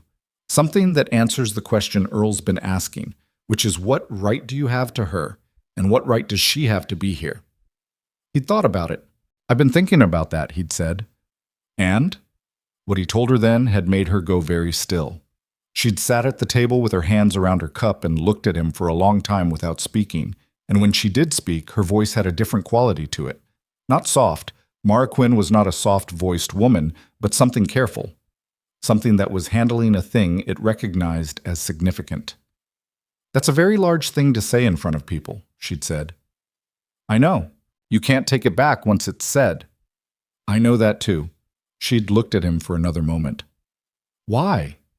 And he'd answered honestly, which was the only thing he knew how to do with her. "Because it's true. And because it's the only thing I can offer that Earl can't argue with." She hadn't said anything else. She'd gotten up and gone to the barn, and he'd let her go, because she needed to sit with it the way he'd needed to sit with things. She'd come in at dinner and eaten and not brought it up again. And that, he'd understood, was its own kind of answer. Saturday night he didn't sleep at all. He lay in the dark and went through the morning in his head, not rehearsing exactly but checking the structure of it, the way you check a fence line before you depend on it. There were many things that could go wrong. He was not a naturally public person. He was a man who had spent 11 years being correct and quiet and self-sufficient, which was not the same preparation as standing in front of a congregation and saying things that could not be unsaid. He was aware that he could lose the room. He was aware that Earl would have prepared for exactly this kind of confrontation, because Earl was smart and had been anticipating Silas's eventual decision to stop being passive. He was aware of all of it. He got up at 4 anyway. He was at the stove when Mara appeared in the doorway of the back room, already dressed. She looked at him, looked at the coffee, sat down at the table. "You didn't sleep," she said. "No." "Neither did I." She folded her hands on the table. "Are you certain?" He thought about the word. Certain. It was a large word that asked more than it seemed to. "About the plan?" "Mostly." "About the outcome?" "No." "Good," she said. He looked at her. "I'd be worried if you were certain about the outcome," she said. "It means you understand what we're walking into." He put coffee in front of her and sat down across the table, and they drank in the particular silence of people who are about to do something they can't undo. The Sunday gathering at Harrow Chapel was not a formal legal proceeding. It was not a town meeting in any official capacity. It was simply what happened every Sunday morning. The Valley's residents collected in that one shared space for the 1 hour of the week when the work stopped and the community acknowledged itself. It was the most public place in the Valley precisely because its attendance was habitual rather than voluntary. People came because they always came, which meant the room was full before anyone had decided whether they wanted to be there for what was about to happen. Silas had counted on that. He and Mara rode in together. He had not discussed this choice with her. He'd simply led both horses out of the barn that morning, and she had mounted without comment, which told him she understood. The cold that Sunday was sharp in the way that feels personal, like weather with an opinion. The sky was clear and merciless, the kind of blue that made everything visible whether you wanted it to be or not. Silas rode with his back straight and his eyes forward, and Mara rode beside him with the same quality of deliberateness she'd had on the North Road the night she'd almost left, her hand steady, her spine straight, the posture of a woman who had made a decision and was inside it now. He heard the change in the ambient noise before they dismounted, the shuffle and murmur of people rearranging their attention. He tied the horses, offered Mara a hand down, not because she needed it, she was capable on horseback, but because it was a thing a man does for a woman he's claiming in front of witnesses, and he wanted every person watching to understand exactly what they were seeing, and they walked in together. The chapel was full, fuller than usual, which meant word had traveled, which meant Earl had not been the only one preparing for this morning. People stood along the back wall when the benches were taken. Silas scanned the room in the 3 seconds before the full attention of it landed on him, and found what he'd hoped to find. Joe Greer, near the left side, watching him with the steady expression of a man who has said he'll do something and intends to do it. Martha Good, 4th row, arms folded, not looking at Earl. Pratt standing near the side door with his hat in his hands, which was either professional neutrality or readiness, possibly both. Earl Tanner was in the front row. He had dressed for this. That was Silas's first observation. Earl had worn his good jacket, had combed his hair, had arranged himself in the posture of a man who has been wronged and is being patient about it. He turned when Silas and Mara came in, and his eyes moved from Silas to Mara and back with the controlled expression of a man who had prepared his face as carefully as his argument. Reverend Cole, a thin man who was generally harmless and currently looked deeply unhappy about the temperature of the room he was in, stood at the front with the expression of someone who has invited 2 parties to supper and discovered too late that they despise each other. Silas did not wait for Cole to begin the service. He walked to the front of the room, which was not done. This was not the custom. This was not the form. And he turned to face the congregation, and he said in a voice large enough to reach the back wall, "I need to speak. I'm asking for the room's patience. What I have to say matters to everyone here, and it won't take long." The murmur that followed was significant. Earl's jaw tightened. Cole opened his mouth, then closed it, a man who had done a calculation about the cost of intervening and decided against it. Silas looked at the room. He knew these faces. Some of them for 11 years, some for less. He knew which ones were uncertain and which ones had already decided, and he knew that the ones he was speaking to were the uncertain middle, the people who could still be moved by something that rang true. "Most of you know what's been in dispute," he said. "You know Earl Tanner brought a woman named Mara Quinn west under a marriage arrangement, and that she's been staying at my property since November. You've heard Earl's version of how that happened." He paused. "You haven't heard the whole truth." "This isn't the place," Earl started. "Let him speak." It was Joe Greer from the left side of the room. Quiet, firm, the voice of a man who is not asking. Earl turned to look at Joe with an expression that shifted briefly into something unguarded before he controlled it. Silas continued, "I found Mara Quinn in an unheated shelter in November during the blizzard. She was nearly dead. She had been left there by Earl Tanner, who told her travelers would come." He looked at the room. Joe Greer worked the South Freight Road for 2 decades. He can tell you, and will tell you formally in front of whoever needs to hear it, that there has been no regular traveler traffic on that road since the route changed 9 years ago. Earl Tanner knew that road. He has property adjacent to it. He knew exactly what he was doing when he left her there. The room was very quiet now.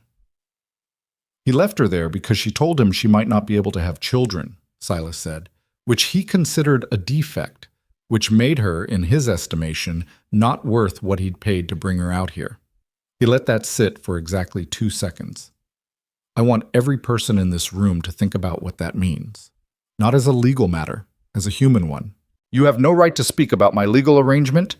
Earl stood up. His voice was controlled, but the control was effortful. "This man broke into a lawful contract. He took a woman who was under my formal arrangement and has been keeping her at his property for months, and now he wants to stand up here and make me the villain of this story." "Sit down, Earl."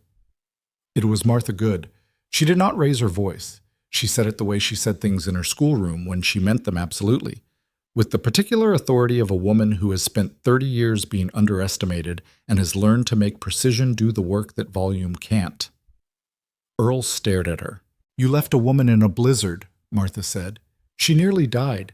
If Silas Boone hadn't found her, she would have." She looked around the room slowly, the teacher's habit of making eye contact to ensure comprehension. I want to ask the people in this room, what would we have said, come spring, when someone found her?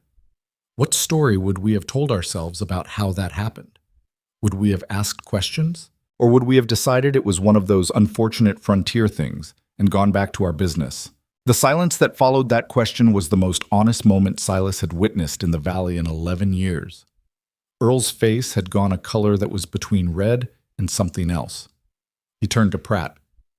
"Sheriff, this is not a legal proceeding. This man has no right—" "He has the right to speak in a public gathering," Pratt said from the side door. His voice was carefully neutral. "Same as you." Silas looked at Earl then, directly, for the first time since this began, not with anger, not with the performance of grievance, but with the plain and steady look of a man who has decided to say something true and is going to say it regardless of the response. "You made her into a transaction," Silas said. "And when the transaction didn't deliver what you expected, you discarded it. Her. You discarded her." He took a breath. "I'm not going to stand here and tell this community what to think about that. I'm going to tell you what I think." He looked at the room, at the faces, and then at Mara, who was standing near the back, not hiding, not performing, just present. "I think she's worth more than every piece of paper in your arrangement, and I think this valley is going to have to decide whether it protects its people or its paperwork." "Vamos." He heard movement behind him and turned slightly. Earl had taken a step forward with the expression of a man who was past careful calculation and into something rawer. "You want her?" Earl's voice had lost its rehearsed quality entirely. He was speaking from whatever was underneath the performance, which was ugly and genuine and far more revealing. "Then say it plainly. Stop hiding behind decency. You want the woman? Say so, and let's talk about what that costs you." "All right," Silas said. The room went absolutely still. "All right," he said again, and he turned to face Mara fully, which meant turning his back on Earl, which was an intentional choice and a visible one. "Then I'll say it plainly, in front of everyone here." He looked at her across the room. "Mara Quinn, you can leave this valley as a free woman. I will provide you land, resources, whatever you need to go wherever you choose to go, and start your life without obligation to anyone, including me. That offer stands regardless of anything else I'm about to say." He paused. "Or you can stay, at my property, as an equal, not as a kept woman, not as a charity case, not as an arrangement of any kind, as someone who chose to stay and who I would be honored to build something with." His voice didn't waver, which cost him something. "That's what I have to offer. No contracts, no agency paperwork, no transaction. A choice that is entirely yours." The room was not silent. It was the sound of a room that has just heard something unexpected and is processing it. The soft percussion of breath and shifted weight, and the specific quality of communal surprise. Earl made a sound, not quite a word, something between a laugh and fury. "You can't. This is absurd. She is under She is under nothing," Joe Greer said, standing up. His voice in the room was not large, but it carried the weight of 72 years and zero tolerance for being ignored. "Because the contract she came under was voided the moment you put her in that shelter to die. And I will say that formally, in any proceeding, before any authority you want to bring." He looked at Earl with an expression that was not hatred. It was something quieter and more permanent than hatred. "I knew that road. I worked that road. Your story doesn't hold, Earl. It never held. I've just been waiting for the right moment to say so." Something happened in the room then. It was not a dramatic shift. It was not like a wave or a tide change or any of the large metaphors that get applied to public opinion. It was smaller and more human than that. It was the sound of people reconsidering. A murmur, then several murmurs. Then a woman Silas knew only slightly. The wife of one of the eastern farmers, a woman who had never spoken to him with any particular warmth, said to no one in particular. He left her in that cold deliberately, and said it as a conclusion she had arrived at rather than a question she was asking. Earl turned to the room with the urgent, slightly wild expression of a man watching a situation he thought he controlled beginning to slide out from under him. "You're going to take his word? A man who has been keeping her at his property, a man who clearly has his own interests in this." "What are your interests, Earl?" It was a voice from the back. Silas didn't see who, someone in the standing crowd along the wall. You brought her here. You left her. Now you want her back. What exactly do you want back? Earl had no good answer to that. The answers available to him were all wrong in different ways, and the room was watching him cycle through them. The contract, he started. Hang the contract. This was Martha again, with the same quiet precision. Tell us what you want with a woman you described as useless. He couldn't answer that either. Pratt had moved from the side door. He was standing more centrally now, in the middle aisle with the expression of a man who has been waiting for the moment when his job became clear. Mr. Tanner, he said formally, I'm going to tell you what I'm prepared to formally record. Joe Greer's testimony about the road, combined with the circumstances of Miss Quinn's rescue and recovery, gives me sufficient reason to question the grounds of your complaint. He paused. I'd further advise you that pursuing this matter to a territorial hearing with the information now in this room carries significant risk to your own standing. An abandonment charge is harder to fight than a breach of contract. Earl looked at Pratt. He looked at the room. He looked at Mara briefly with something in his face that Silas could not entirely read. It was not remorse. He didn't believe that. But it was something that might have been the recognition of a man who has lost a game he didn't know he was capable of losing.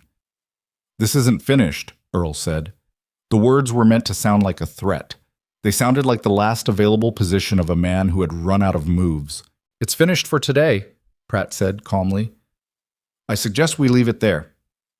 Earl walked out. His companion, the man from the road, those weeks ago, followed after a moment, with the slightly sheepish movement of someone who has realized they backed the wrong horse. The chapel breathed. Silas turned back to the room and found it looking at him with a variety of expressions, some still uncertain, some something closer to resolution, some simply the expressions of people who were going to need several days to sort out how they felt about all of it. That was honest. He wasn't expecting conversion. He was expecting the beginning of something that could hold. He looked for Mara. She was still at the back of the room. She had not moved during any of it. Not when he'd made the offer. Not when Earl had spoken. Not when the room had shifted. She had stood there with her hands at her sides and her face doing the thing it did when she was very, very carefully not letting anyone see what was happening behind it. He made his way back to her through people who stepped aside with more courtesy than they'd have managed 2 months ago, and when he reached her, he stopped, and they stood at the back of the chapel while the room around them gradually resumed the ordinary business of a Sunday gathering. Well, she said. Well, he said. That was possibly the most embarrassing thing anyone has ever done in front of me, she said. I imagine so. You turned your back on Earl. Yes. He noticed. I know. She looked at him. Her eyes were doing the barely dry thing that he'd learned to recognize as her version of emotion that had decided not to announce itself. You meant it, she said. The first part, about leaving, about the land and the resources. Of course I meant it. I mean everything I say. I know you do. That's what makes it... She stopped, restarted. Silas, I've been offered things by people my whole life. Arrangements, positions, a place in someone else's plan. She looked at him with the stripped-back clarity that she carried like a characteristic. Nobody has ever offered me a way out before offering me a reason to stay. He didn't know what to say to that. He stood with the weight of it, which was the appropriate response. I'll need my own section of the land registered in my name, she said, if I stay, so that it's not a courtesy. Already thought about it, he said. There's 4 acres on the east side that make sense. She held his eyes. You already thought about it. Before this morning. Something in her face that she didn't quite allow to complete itself. That's very thorough of you. Frontier habit, he said. Plan the practical things. The rest sorts itself. Does it? She said. Sort itself. Not usually, he admitted, but it seemed like the right thing to say. She made a sound that was finally a real laugh. Short and slightly unwilling, the laugh of a person who had been holding composure for 2 hours and found one corner of it giving way. She pressed the back of her hand to her mouth for a moment. Then she let her hand fall. I'm staying, she said. Not dramatically, not with ceremony, just clearly in the tone she used for things that were true. I know, he said. You don't know, she said. I hadn't decided until 30 seconds ago. All right, he said. Then I'm glad you decided. Around them, the chapel had filled with the ordinary Sunday sounds. Low conversation, the shifting of benches, Reverend Cole making a valiant attempt to recover his service from the wreckage of the morning. Outside the narrow windows, the winter light was doing its flat best across the valley. Somewhere near the front, Joe Greer was speaking to Pratt in the unhurried manner of a man making a formal account of something, which was exactly what was needed. Martha Good appeared at Silas's elbow with the expression of a woman who has done a thing she doesn't regret but would prefer not to make a habit of. I expect next Sunday to be considerably more boring than this one, she said. I expect so too, Silas said. Good. She looked at Mara. Miss Quinn, when this is fully settled, I'd welcome you at the schoolhouse any Tuesday afternoon. I have 23 students and approximately enough hours in the day for 16 of them.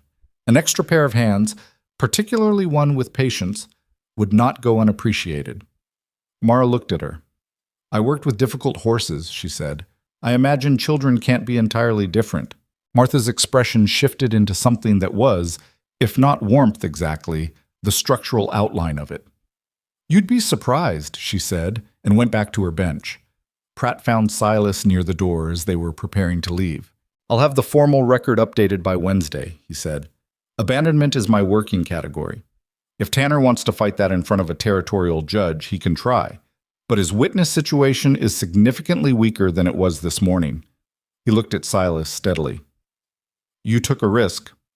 Yes. It worked better than it had any particular right to. Joe Greer worked better than anything else, Silas said. I knew what I had to say. He knew what was actually true. Pratt nodded. He looked at Mara briefly with the expression of a man recalibrating an assessment. Miss Quinn, he said formally, I'll need your statement in writing before Wednesday. You'll have it tomorrow, she said. He left. They walked out into the cold, white Sunday air. The two of them, as they'd walked in, and the sky was still that merciless clear blue, and the horses were where they'd tied them, and the valley was continuing in its ordinary Sunday manner around the extraordinary thing that had just happened inside that building. Silas untied the horses and handed Mara the reins to Dusk, and they stood for a moment, side by side, with the horses between them and the cold and the open sky of the valley stretched out in every direction. 4 acres, she said. East side. Good soil under the frost. You'd see it when spring comes. I'll need posts, she said, for a proper fence line. I've got timber enough. She nodded. She looked at the road home, then at him, with an expression that had stopped managing itself into anything in particular and was simply what it was, tired and resolved and something else that neither of them was ready to name out loud, which was fine. There was time for the naming. Right now there was the road and the cold and the considerable relief of having done the thing and still being standing. Let's go home, she said.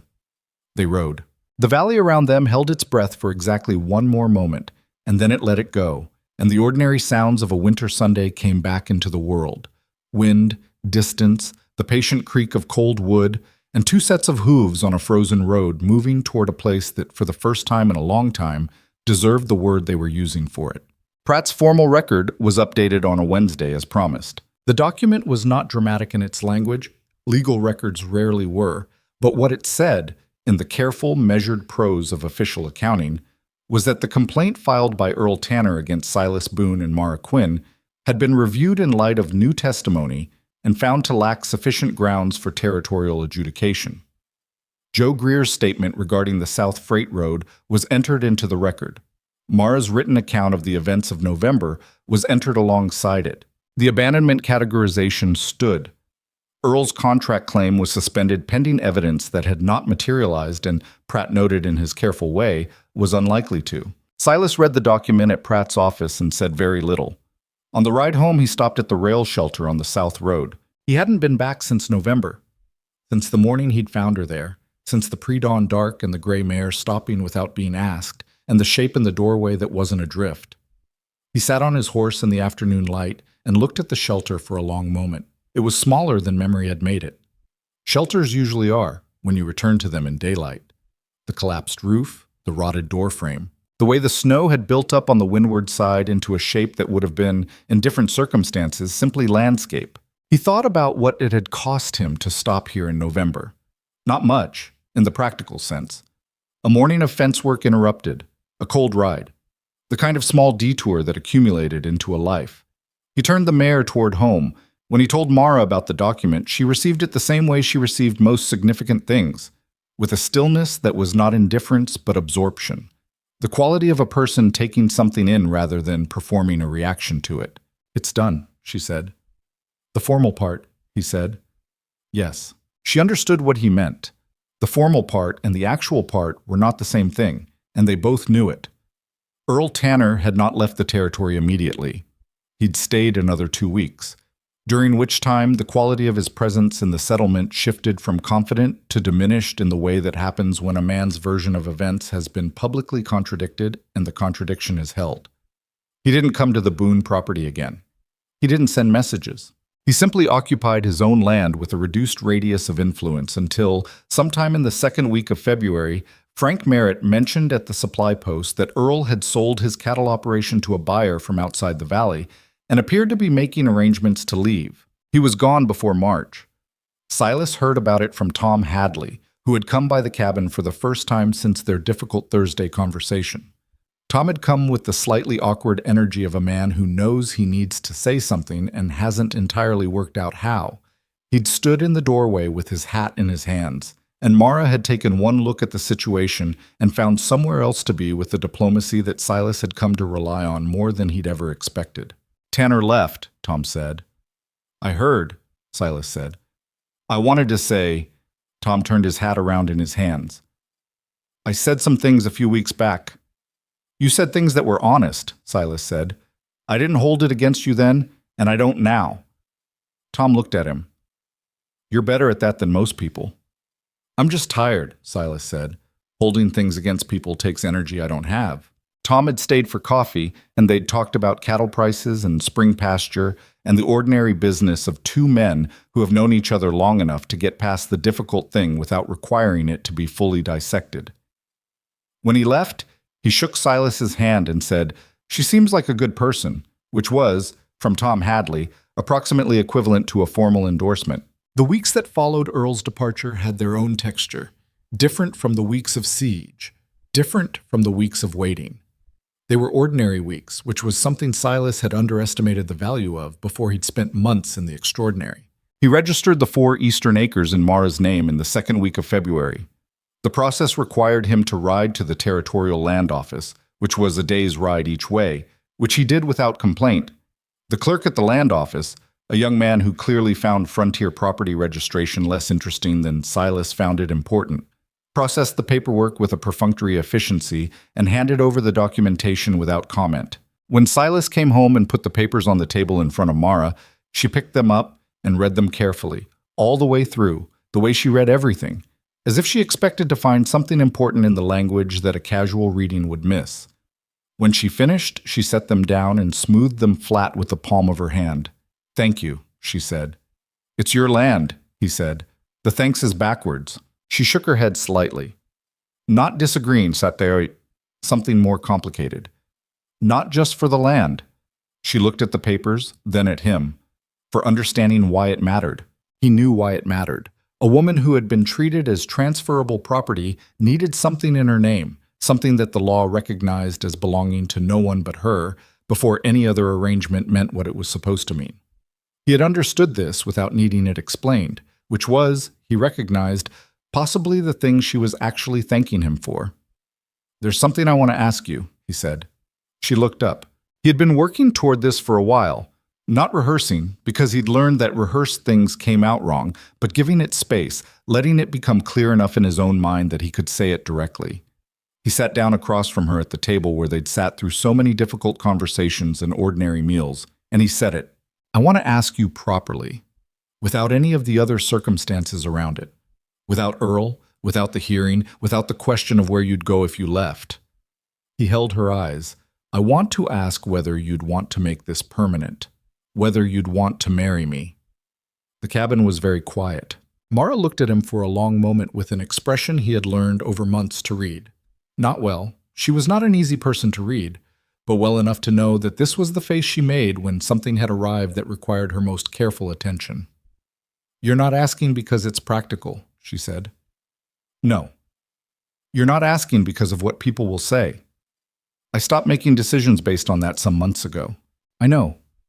She was looking at him with that particular directness she had, the kind that made a person feel both seen and slightly exposed. You're asking because you want to. Yes, he said simply. She was quiet again. He let the quiet be what it was. I'm not easy to live with, she said finally. I've noticed. I have opinions about how things should be done that I don't always keep to myself. Also noticed. I'm going to plant things on those 4 acres that may not suit this climate and will probably fail the first season. Probably, he agreed. The corner of her mouth moved. I don't actually know if I can have children. I told Earl what the physician told me, but physicians have been wrong before. I know, he said. That doesn't change your answer. No, he said. It doesn't. She looked at him for one more moment, the last moment of calculation, or perhaps not calculation, but the honest checking of something important before you commit to it. Then she said, Yes, I'll marry you, Silas Boone. He nodded. He wasn't sure what he'd expected. Something bigger, perhaps from the inside of a moment he'd been building toward for weeks. What he felt was something simpler than big. It was the feeling of a door that has been stuck for a long time finally opening without drama, just the ordinary ease of a thing that was supposed to move, moving. Good, he said. Good, she agreed. Then she picked up his property records, which had been sitting on the table waiting for attention, and handed them to him. You've been ignoring these for 3 days. I have. They won't organize themselves. He took the records. She went back to whatever she'd been doing. The fire did its ordinary thing, and the cabin, which had been a place of one person's careful isolation and then a place of conflict and difficulty and something being decided, became, in the particular quiet of that afternoon, simply a home. They married in March, on a day that could not decide between winter and spring, and settled on something damp and gray and honest. Reverend Cole performed the ceremony with the slightly overwhelmed expression of a man who had not entirely recovered from the Sunday in February and was not sure this sequel was going to be less complicated. Martha Good and Joe Greer were witnesses. Tom Hadley stood in the back and looked genuinely, if uncomfortably, moved. It was not a long ceremony. Neither of them were people who needed length to make something real. Afterward, Joe Greer shook Silas's hand and said, You did all right, which was the highest compliment in Joe's entire vocabulary, and Silas received it accordingly. Martha Good embraced Mara briefly, with the slightly startled expression of a woman who had not planned to do that, and said in her ear something that Silas couldn't hear. Whatever it was made Mara straighten slightly and nod in the way she nodded when something landed as true. The walk home was still damp and gray, and the mud was the particular deep mud of early thaw, and Dusk decided to make the occasion memorable by refusing to move for 4 full minutes at the edge of the settlement road for no reason anyone could identify. Mara spoke to him in a low, patient voice, and eventually he moved, and Silas watched the whole thing from the back of the gray mare with an expression he wasn't entirely managing. You're laughing, she said, when Dusk finally consented to walk. I'm not, he said. You are, internally. It's possible, he said. She kept her eyes forward, but he could see the side of her face, and the side of her face was doing something similar. April came the way it comes in that country, grudgingly at first, then with a sudden, almost aggressive generosity that made you forget how hard the winter had been. The snow retreated, the ground softened, the creek that ran along the southern edge of the property, which had been locked under ice since November, opened itself up with a noise Silas heard from the barn one morning and recognized as the sound of things beginning again. Mara planted things on her 4 acres. Some of them were practical, a kitchen garden, herbs, things that would actually survive. Some of them were less practical, and she knew they were less practical, and she planted them anyway. There were flowers among the practical things, which Silas noted and said nothing about, because a woman who had nearly been buried in winter had earned the right to put something in the ground that had no function except to exist. She had written to her cousin in St. Louis in January. The cousin wrote back, a long letter that arrived in March and that Mara read in the barn, of all places, sitting on an overturned bucket with Dusk standing nearby in the tolerant way he'd developed with her, The horse she'd renamed and gentled and made into something usable when everyone else had written him off as too difficult. The letter had made her laugh twice and go quiet once, which Silas observed from the barn doorway and did not interrupt. "She's doing well," Mara told him later. "Good. She asked about you." A pause. "I told her you were manageable." "High praise," he said. "I thought so." The relationship between them had settled into something that was not what either of them had expected love to look like. It was not the Ruth kind, the loud and warm and room-filling kind that Silas had known before. It was more angular, more honestly argued, more likely to involve someone being bluntly right about something the other person hadn't admitted yet. It was less comfortable in some ways and more real in others. He had learned to say difficult things to her because she received difficult things without collapsing under them. She had learned to let him be quiet when he needed to be without interpreting the quiet as absence. They argued about the kitchen garden layout in April with a thoroughness that surprised them both, and resolved it by doing it partly her way and partly his, which neither of them was entirely satisfied with, and both of them could live with. That, Silas thought, was probably the most honest definition of a working arrangement he'd ever encountered. In May, the knock at the door came on a Tuesday evening. It was Pratt. He had a look on his face that Silas recognized as the look of a man carrying something he's not sure how to set down. "Come in," Silas said. Pratt came in. He looked around the cabin and found Mara at the table, and he took off his hat and held it the way he always held it in that office, in both hands, turning it slightly. "There's a situation," he said, "and I didn't know who else to bring it to." He told them about the Calloway children. The Calloway farm was 8 miles east of Harrow, a small operation that had been struggling for 2 seasons.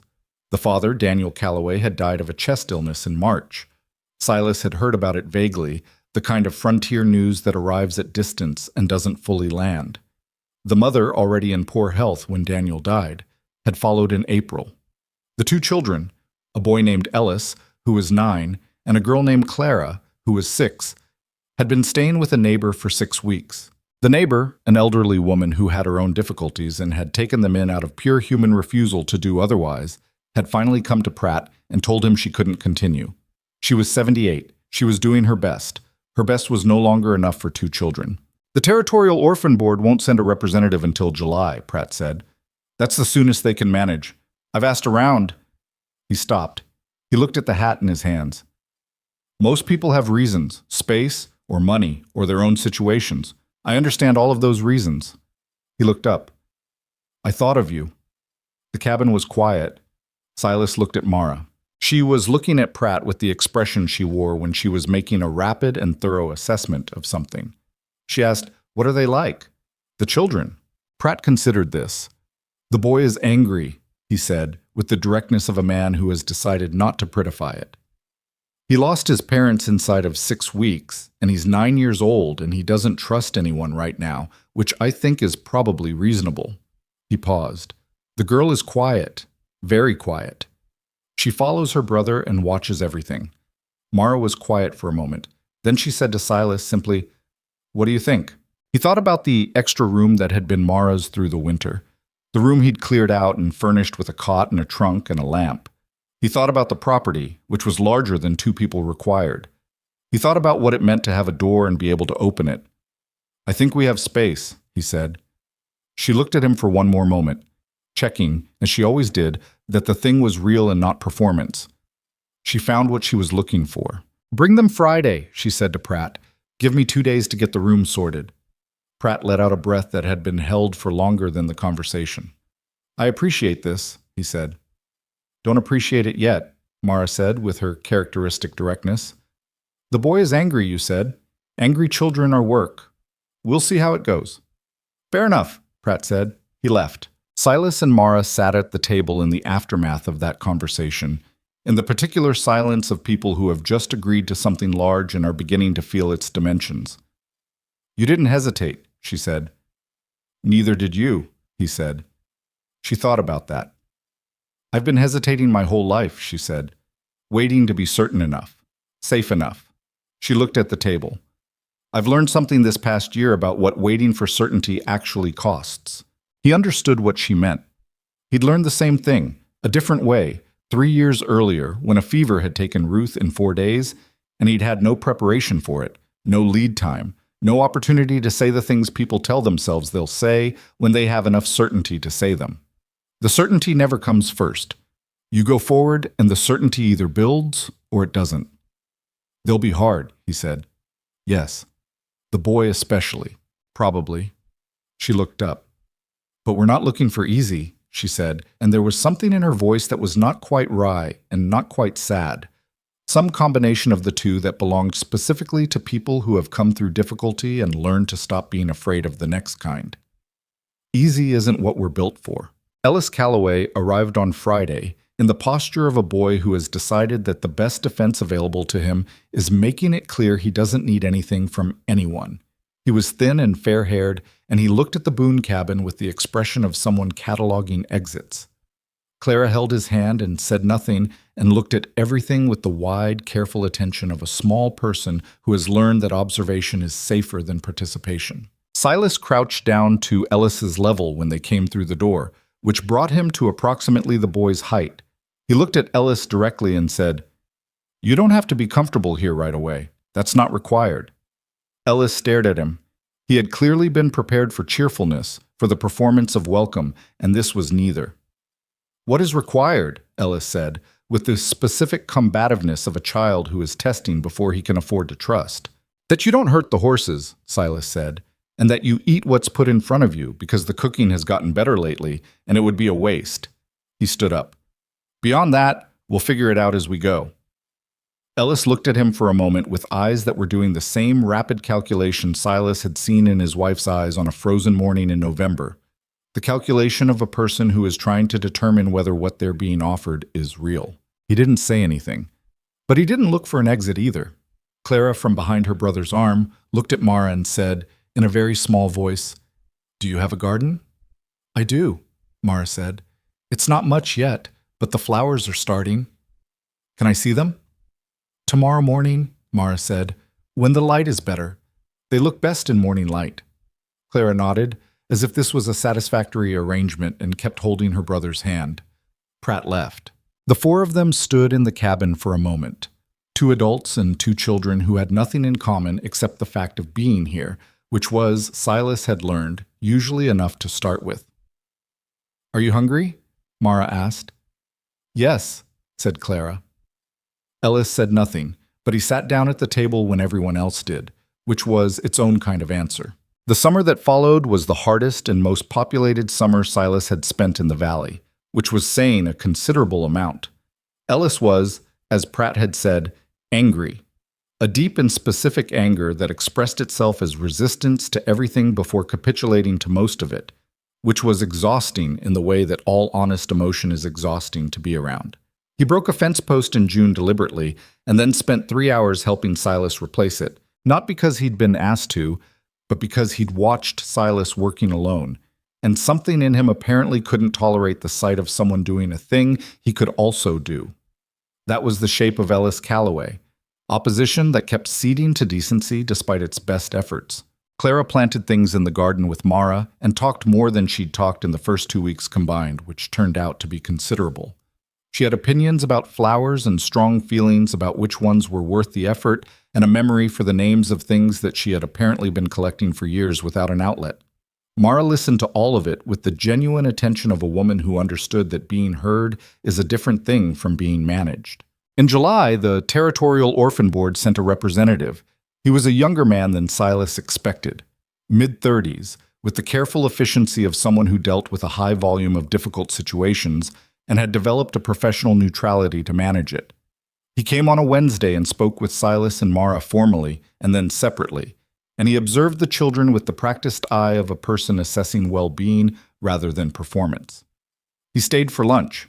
At lunch, Ellis, who had been rigidly polite in the way of a child who knows he's being evaluated and has decided to be impossible to criticize, said to the representative without being prompted, "The gray mare is going to foal in August. Silas says I can be there for it."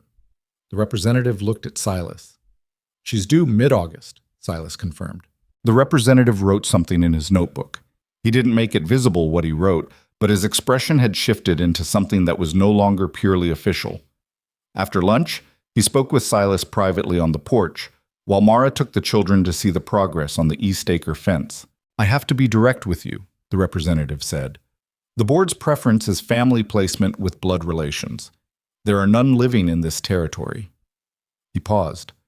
"My assessment is that these children are in a significantly more stable situation than the majority of cases I review." He looked at the east pasture, where Clara had apparently found something interesting in the grass and was showing it to Mara. "I'll make a recommendation. The formal process takes several months, but my recommendation carries weight." "What do you need from us?" Silas said. "Continue what you're doing," he said. "That's all." He left that afternoon. The formal paperwork arrived in October, which was when the weight of what had happened finally settled into something real and permanent. Ellis was in the barn when Silas told him. He was brushing down the gray mare, a task he'd taken on without discussion sometime in July, and had continued every evening since with the consistency of a child who needs something to be reliable. The foal, a leggy gray filly, stood nearby in the way that young horses stand, slightly uncertain about its own legs. Silas leaned on the stall door and told Ellis what the paperwork meant.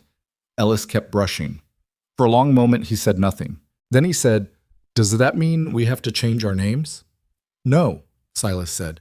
"Calloway is yours. That's not being taken from you." Another long pause. The brush moved in steady strokes. "Clara asked me," Ellis said, "if she could call Mrs. Boone something. Not that name. Something else." Silas said nothing. "I told her it was her decision," Ellis said. "That's right," Silas said. "It is." Ellis stopped brushing and looked at the filly for a moment. The filly regarded him with the enormous liquid attention of a very young animal that has not yet learned to be wary. "What do you think?" Ellis said.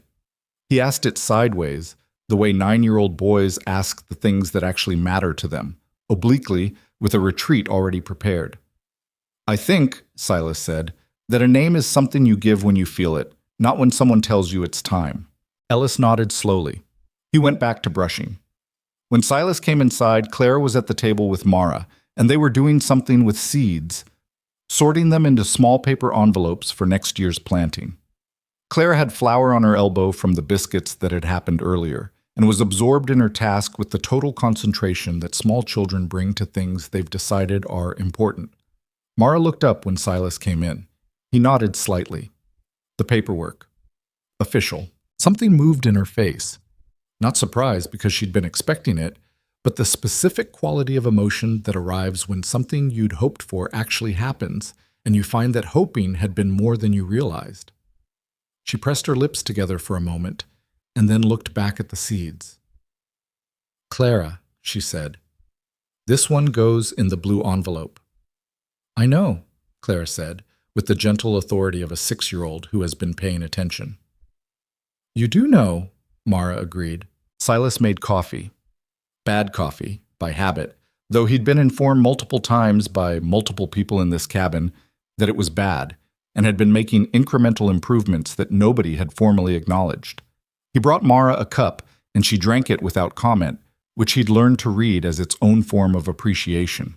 That evening, after the children were in bed, Ellis in the room that had been Mara's, Clara in the small room that had been storage and then guest space, and had been repurposed again with the ongoing adaptation of a house learning to hold more than it was built for.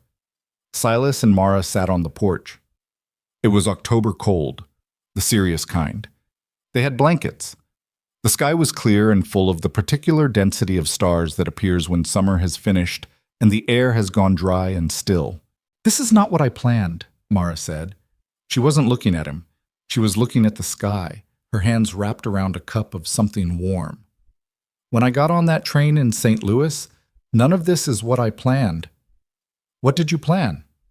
"I planned to be adequate," she said, "to fit well enough into someone else's arrangement that I could call it a life." She was quiet for a moment. "I was very tired, and I thought tired was just what I was." He thought about that. He thought about the woman who had been left in a doorway and had still managed to say, "Don't send me back."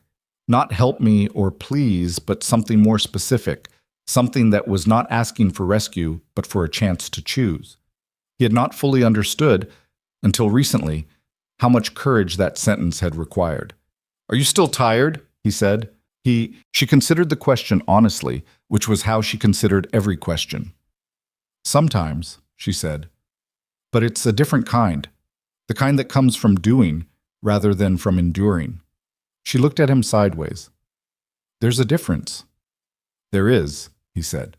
She looked at the stars again. Ellis is going to be difficult for a long time. I know.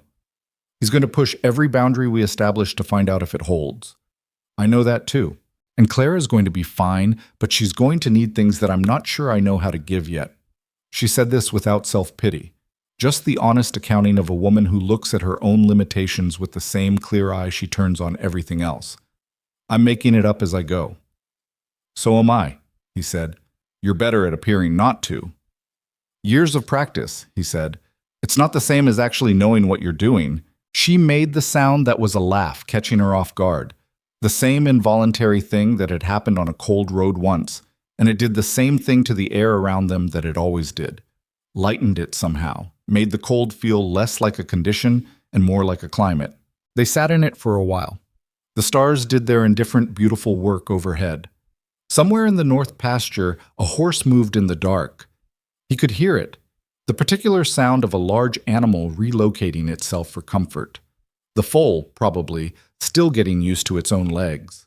It had been a year, roughly, since that frozen morning in November. A year since the gray mare had stopped without being asked at the edge of a collapsed shelter on a road that nobody used, and Silas Boone had gotten off and walked toward a shape in the snow that wasn't adrift. He thought about what had happened in that year. Not as a list of events, he was not a man who narrated his own life that way, but as a quality. The quality of a year that had required more of him than any year before it, and had, without asking permission, returned something he had not known how to name as missing until it came back. He was not a better man than he had been. He was not a transformed or elevated version of himself. He was the same man who had mended fence on a cold Thursday and looked up when he heard hooves and then spent 3 years telling himself that the safest strategy was minimum exposure. He was that man still. He just had different information now about what minimum exposure actually cost. Next spring, Mara said, I want to expand the East Acre planting. I've been reading about what grows well at this elevation. All right, I'll need your help with the heavier groundwork. I'll be there. Ellis can help too, if he's willing by then. He'll be willing, Silas said, with more confidence than perhaps he had full right to feel, but with the specific confidence of a man who has watched a boy choose every evening to brush down a horse that didn't ask for it. Some things you learn about a person's character from watching what they do when nobody's requiring them to do anything. Mara set down her empty cup. She looked at the dark pasture, then at the cabin, at the light showing faintly in the window of the children's room where someone had left the small lamp burning. I planted those flowers, she said, in April, because I needed something to go in the ground that was mine. Something I chose. She paused. They came up, most of them. Not all. I told you some of them weren't suited for this climate. You told me. But enough of them, she said. Enough. She stood, picked up her blanket and her cup, and went inside. Silas stayed on the porch a little longer in the cold and the dark and the particular silence of a frontier night that is never actually silent. Too many living things in it, too much weather in the making, too much valley going about its ancient and different business. He stayed until the cold became insistent, and then he went inside too. The lamp in the children's room had gone out. The fire in the main room was banked for the night. The cabin was quiet in the way that is different from empty. The way that only a house with people sleeping in it can be quiet, with all the weight of other lives present even in their stillness. He had come to this valley 11 years ago with land as the goal and survival as the method, and he had gotten both. And they had not been enough. He had not known they were not enough until November, when the gray mare stopped on a snow-covered road, and something in him that had been waiting, without his knowledge or consent, finally had something to wait for. The frontier does not offer guarantees, it never has. The soil here is hard, and the winters are long, and the community is small, and the distances between people are larger than maps suggest. Things fail. Fences get cut. Fever comes in 4 days. Documents and legal language arrive to tell you that your life is being contested. And sometimes, on the edge of all of that, a person makes a choice that costs more than they planned and returns more than they expected, and the return is not dramatic. It is not a wave or a transformation or a solved equation. It is a lamp burning in a child's room. It is a woman planting flowers in unsuitable soil because she needs something to go in the ground. It is a boy brushing a horse every evening because the horse requires it, and he has found, without planning to, that being required is better than being unneeded. Love, in the end, is not a thing you find in the easy places. You build it out of whatever you have at hand: imperfect people, limited resources, a lot of uncertainty about the outcome. You build it in the hard seasons, by choosing each other when the choosing cost something, by staying when leaving was simpler, by telling the truth even when the truth is inconvenient or embarrassing or spoken out loud in a chapel full of people who are still making up their minds. Silas Boone had learned, at 41 years old, in a valley that did not care about his feelings, that the size of a life is not determined by what you protect yourself from. It is determined by what you decide to stand behind. He went to bed. Outside, the stars continued their long, cold work, and the valley, which had watched all of it, went on in the way that land goes on, holding everything that had happened in its frozen ground, in the fence posts and the shelter and the road and the 4 eastern acres and the flowers that had come up despite the climate, holding all of it the way land holds things, without judgment and without end.